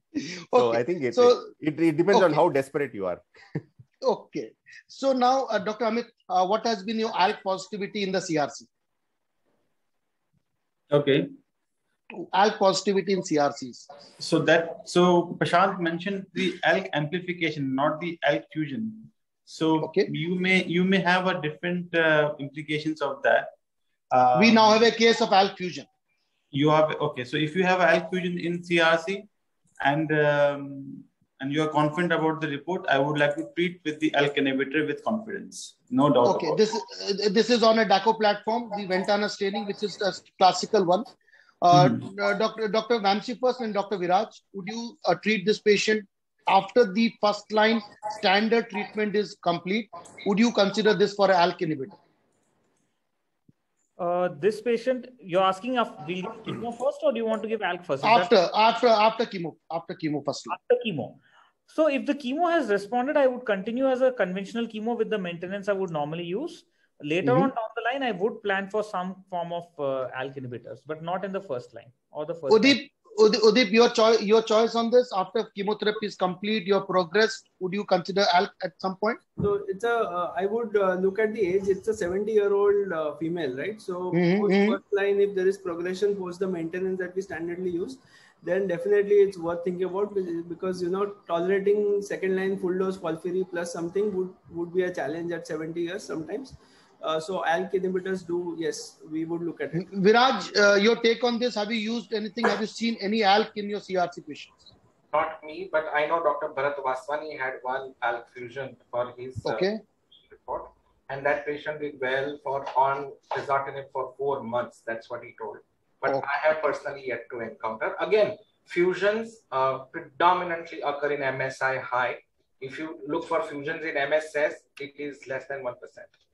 Okay. So this patient, still yet to find. I think so. These are patients once in a Dr. Sendil, any experiences on ALK in CRC?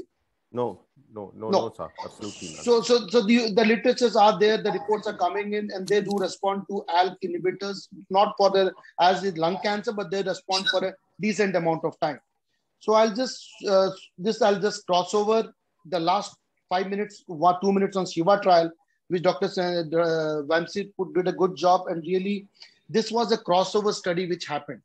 And this analysis was published in Annals of Oncology. This was the crossover which happened. And if you look at the crossover, this was it. The physician choice versus the molecular targeted therapy, whichever they received, that crossed over to the other one. And they looked at the analysis of how many patients did benefit with the thing, and the overall, the PFS benefit of a target therapy versus the treatment physician choice was exceeding 1.3. That was what Dr. Vamsi told. So if you look at it, this does tell us that molecular target therapy does help, but probably the way they looked at the trial was not the best way. And there is one more trial which was published, that is NCI Impact.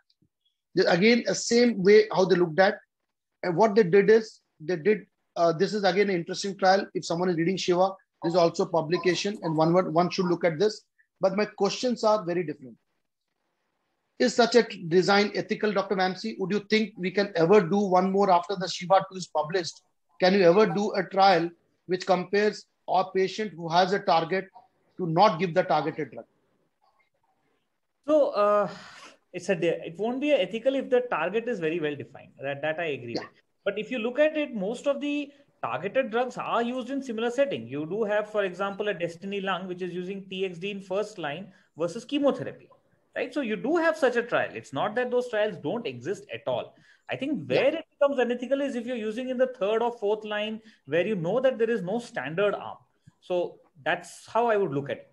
And by that, nobody is doing now. You are looking at it in the first and second line. All our extrapolations in the fourth line, when we do a CGP, we're using drugs which have been approved in first and second lines. So I don't think the situation is comparable really right now. General Boss, multiple coexisting mutations. If a trial is ever done, do you think that they have to look at the impact of the coexisting mutations also? Like the KRAS and the TP53. Absolutely. I think we are failing only because we are ignoring all of them.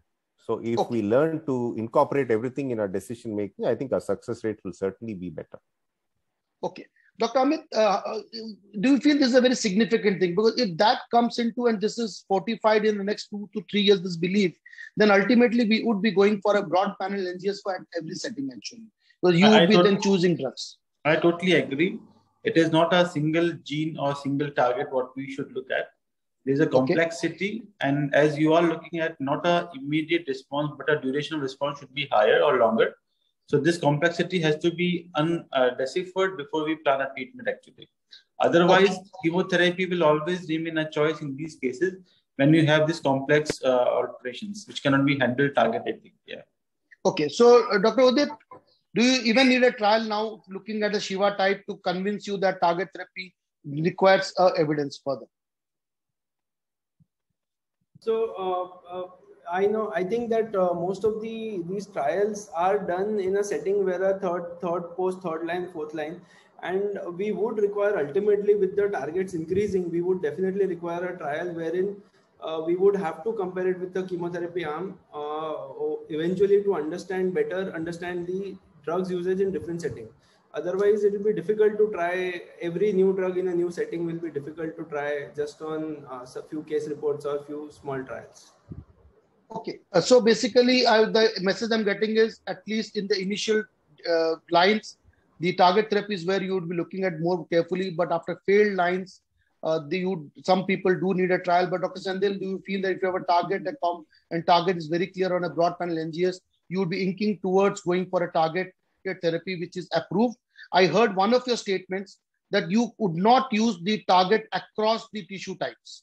You would be looking at tissue types. And can you? I would not use. Yeah.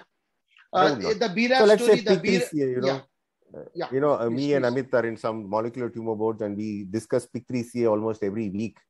And that's probably the most common that we see. But we realize that that's the most difficult to really target, because in a significant proportion of places where you find PIK3CA, there's absolutely no clinical data to say that if you use a PIK3CA inhibitor, it will work. So we need to be cognizant of this. We are already, we are already starting to move away from anatomic subtypes to molecular subtypes. I think it's jumping the gun a little too early. We already have so many examples of that, Sahu. And during my talk, I did talk about BRAF in lung, BRAF in colon.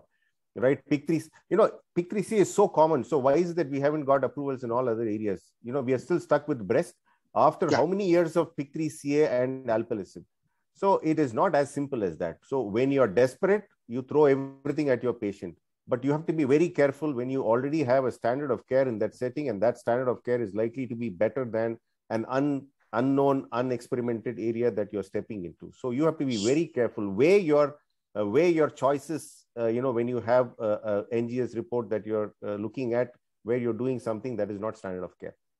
So basically, the thing is that look at the patient, the disease load, the way the patient is progressing, look at the tumor subtype, look at the total NGS report, and then come down, sit on a molecular tumor board, and then take the decision. Absolutely. That's what is so coming. I think it is just not, you cannot cross compare, you cannot apply it across anatomical subtypes and so on and so forth. It has to be, and as you rightly pointed out, other molecular alterations. Okay. So now Amit, I was saying the answer lies in the molecular tumor board discussion, and rightly said by Dr. Senthil, and there are a lot of studies to give an example that PIK3CA in a squamous cell lung carcinoma have already failed. So this is not worth it. So it is all failed. Dr. Veronica, hold on. I have a question for you. Please, the statement. I'm sorry. This is such a large tumor board. Molecular tumor board is what we have to look at. And I think this is what the future is. Yeah. I'll come to Dr. Parekh. Sir, the PD-L1 enigma. Is it that the CPS and TPS is that if you have a low TPS, ultimately CPS is higher? Because the TPS and TPS is like if there's a 3 or 4% TPS percentage, the CPS anyway should cross 10%. So what do you think the cutoff should be? The higher, the better. That could be a take-home message for us. If you have a larger CPS or TPS score, then you're more likely to respond. And if you have a lower one, it is good for us oncologists to just take chemotherapy with the PD-L1 inhibitors, or rather than going for immune checkpoints alone. Can that be a safe way getting out of this? So you asked a very difficult question. And I can only agree with one thing, that if the expression is higher, the chance of response is better. Other than that, I don't think that I am clear in my mind with the current data as to what is the right thing to do. Dr. Vamsi, I think so. So let me try to. And Purvi sir fixed me today by giving this topic. Sahu, I think it's very important. Again, the context matters, Sahu. Let's say you have a PD-L1 of 60. You will say lung cancer, pembrolizumab, monotherapy. You can do that. But let's say you have a lady non-smoker with plenty of liver metastasis, and a low tumor burden. Do you have the guts to use it?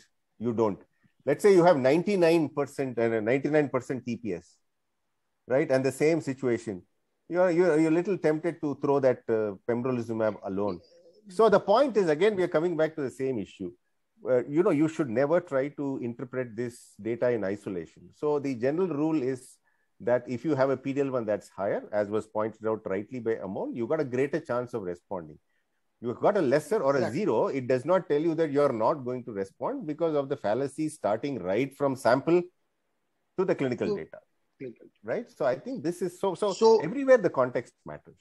I understand. So that's why basic reason I told, when there's a lower PD-L1, it's always safe if there's approval to go with the chemo with the IC immune checkpoint rather than a single agent immune checkpoint. Let's say a head and neck cancer, 20%, 10%. There you would like to do a chemotherapy. Along with that, the context remains. Bulk is more, add chemotherapy with immune checkpoints, so the progressions will be lesser.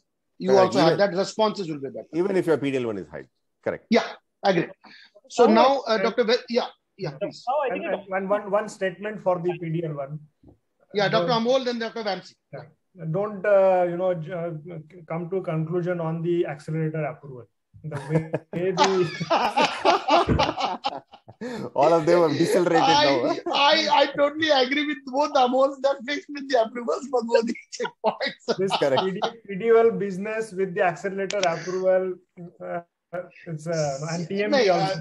To be very fair, Vamsi, you please. Amol, I'll add one thing. Also, don't talk about the dosages. Let's also talk about the dosages on a different day. So one thing I take home, that melanoma is where the real thing has happened. RCC is something which I feel there's a lot of change that's happened. Lung, yes. Number 3, head and neck is one of the worst 2, 3. And that's where the real thing is not doing well, and a lot of other things are. But the immune checkpoints are making a change, but you have to selectively use it.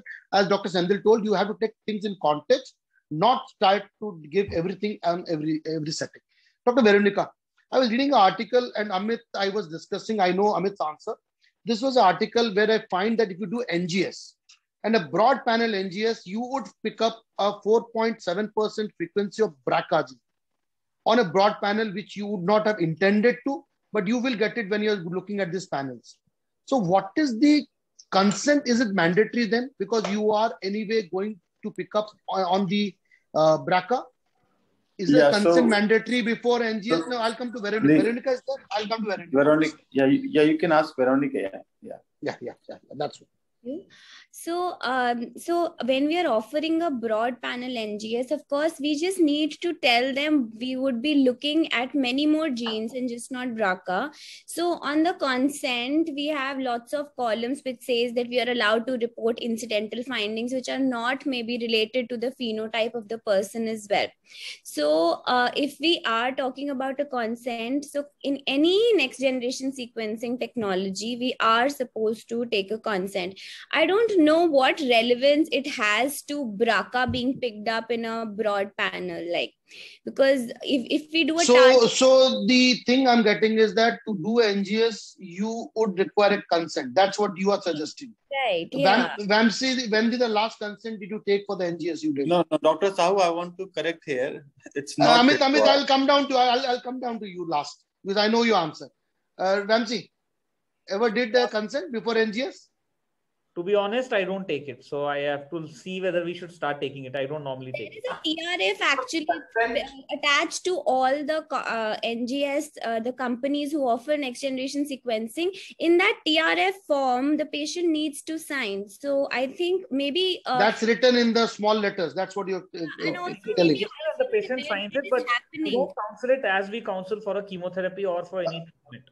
Dr. Amit, your take on that. So consent, you can explain about the test. That is fair enough. That is not a consent actually. And we are talking about the consent, which are the implications of a germline mutations picked up. So practically speaking, you are not doing a pre-test counseling. You are not doing a post-test counseling, what we normally do for germline testing. It is not mandatory. And that is the reason why somatic testing have been promoted to avoid all these chaos before these testing. If you pick up any alteration and you have a family history for that matter and you suspect, then you can send the patients or the report for the further pre-test counseling and the further counseling. So your obligation starts later, not prior. But then we are talking about germline, right? All germline require mandatory consent. Yes, germline. So germline is mandatory. Viraj, the point is when you send an NGS from the blood, you got this BRCA, you get it incidentally, which you would not have thought. Yeah. Yes, so I do take consent. Yes. Dr. Parikh, your last point, you are the last word of this, and then I close the panel. I think consent should be taken for all patients undergoing molecular testing, irrespective of whether it's germline or somatic, irrespective of whether it is a broad panel or a specific.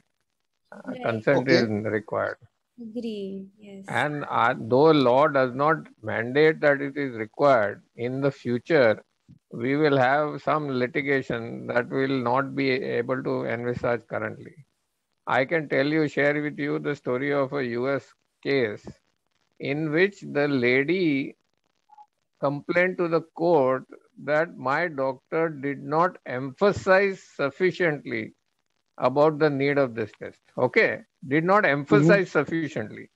How much did the court give that lady? $4 million. The doctor had a Mediclaim indemnity insurance of $2 million. $1 million he had to sell his house, and now he is still in debt because of this. So for this reason, my suggestion is that everybody should be consented. Dr. Sendil, your take on this. So next time you do NGS. I'm going to stop doing NGS now. I think that solves all the problem. No, I think it's important. You can be, it's like the traffic police, you can be caught anywhere starting from the number plate to your insurance. So, it's always better to safeguard oneself. So, Dr. Parikh sir, would it be better to have a one page thing that if you get something, then the detailed discussion will happen? That consent can have that line that you might pick up something beyond cancer mutations also. Right. I think Veronica clearly pointed that out. And you are also right. Whether it's a long or a one-page consent, as long as you have the patient signing it, I think we will be protected. Okay. So Veronica, that's what you wanted to tell. I hope that nothing more you want to add on this. Yes. And actually, because I work in a genetic center, we take consent for all the genetic tests because we are actually testing their DNA. So I don't know by law, but yeah, I think it is, as sir said, it is very wise to take it maybe. I actually brought this up because I think this was something most of us didn't do. I thought this could generate a discussion. Correct. So I just want to finish off the liquid versus tissue. I don't want to go into this because it is now 9 o'clock, beyond 9:15. The only thing I can tell, they are complementary to each other. This debate can go on some other day. And with that, I really thank the panel. I just wanted to brief out what all of you spoke in the first 1.5 hours and just give you the impression that yes, today we are going to go for more broad panel NGSs. The tumor types are important.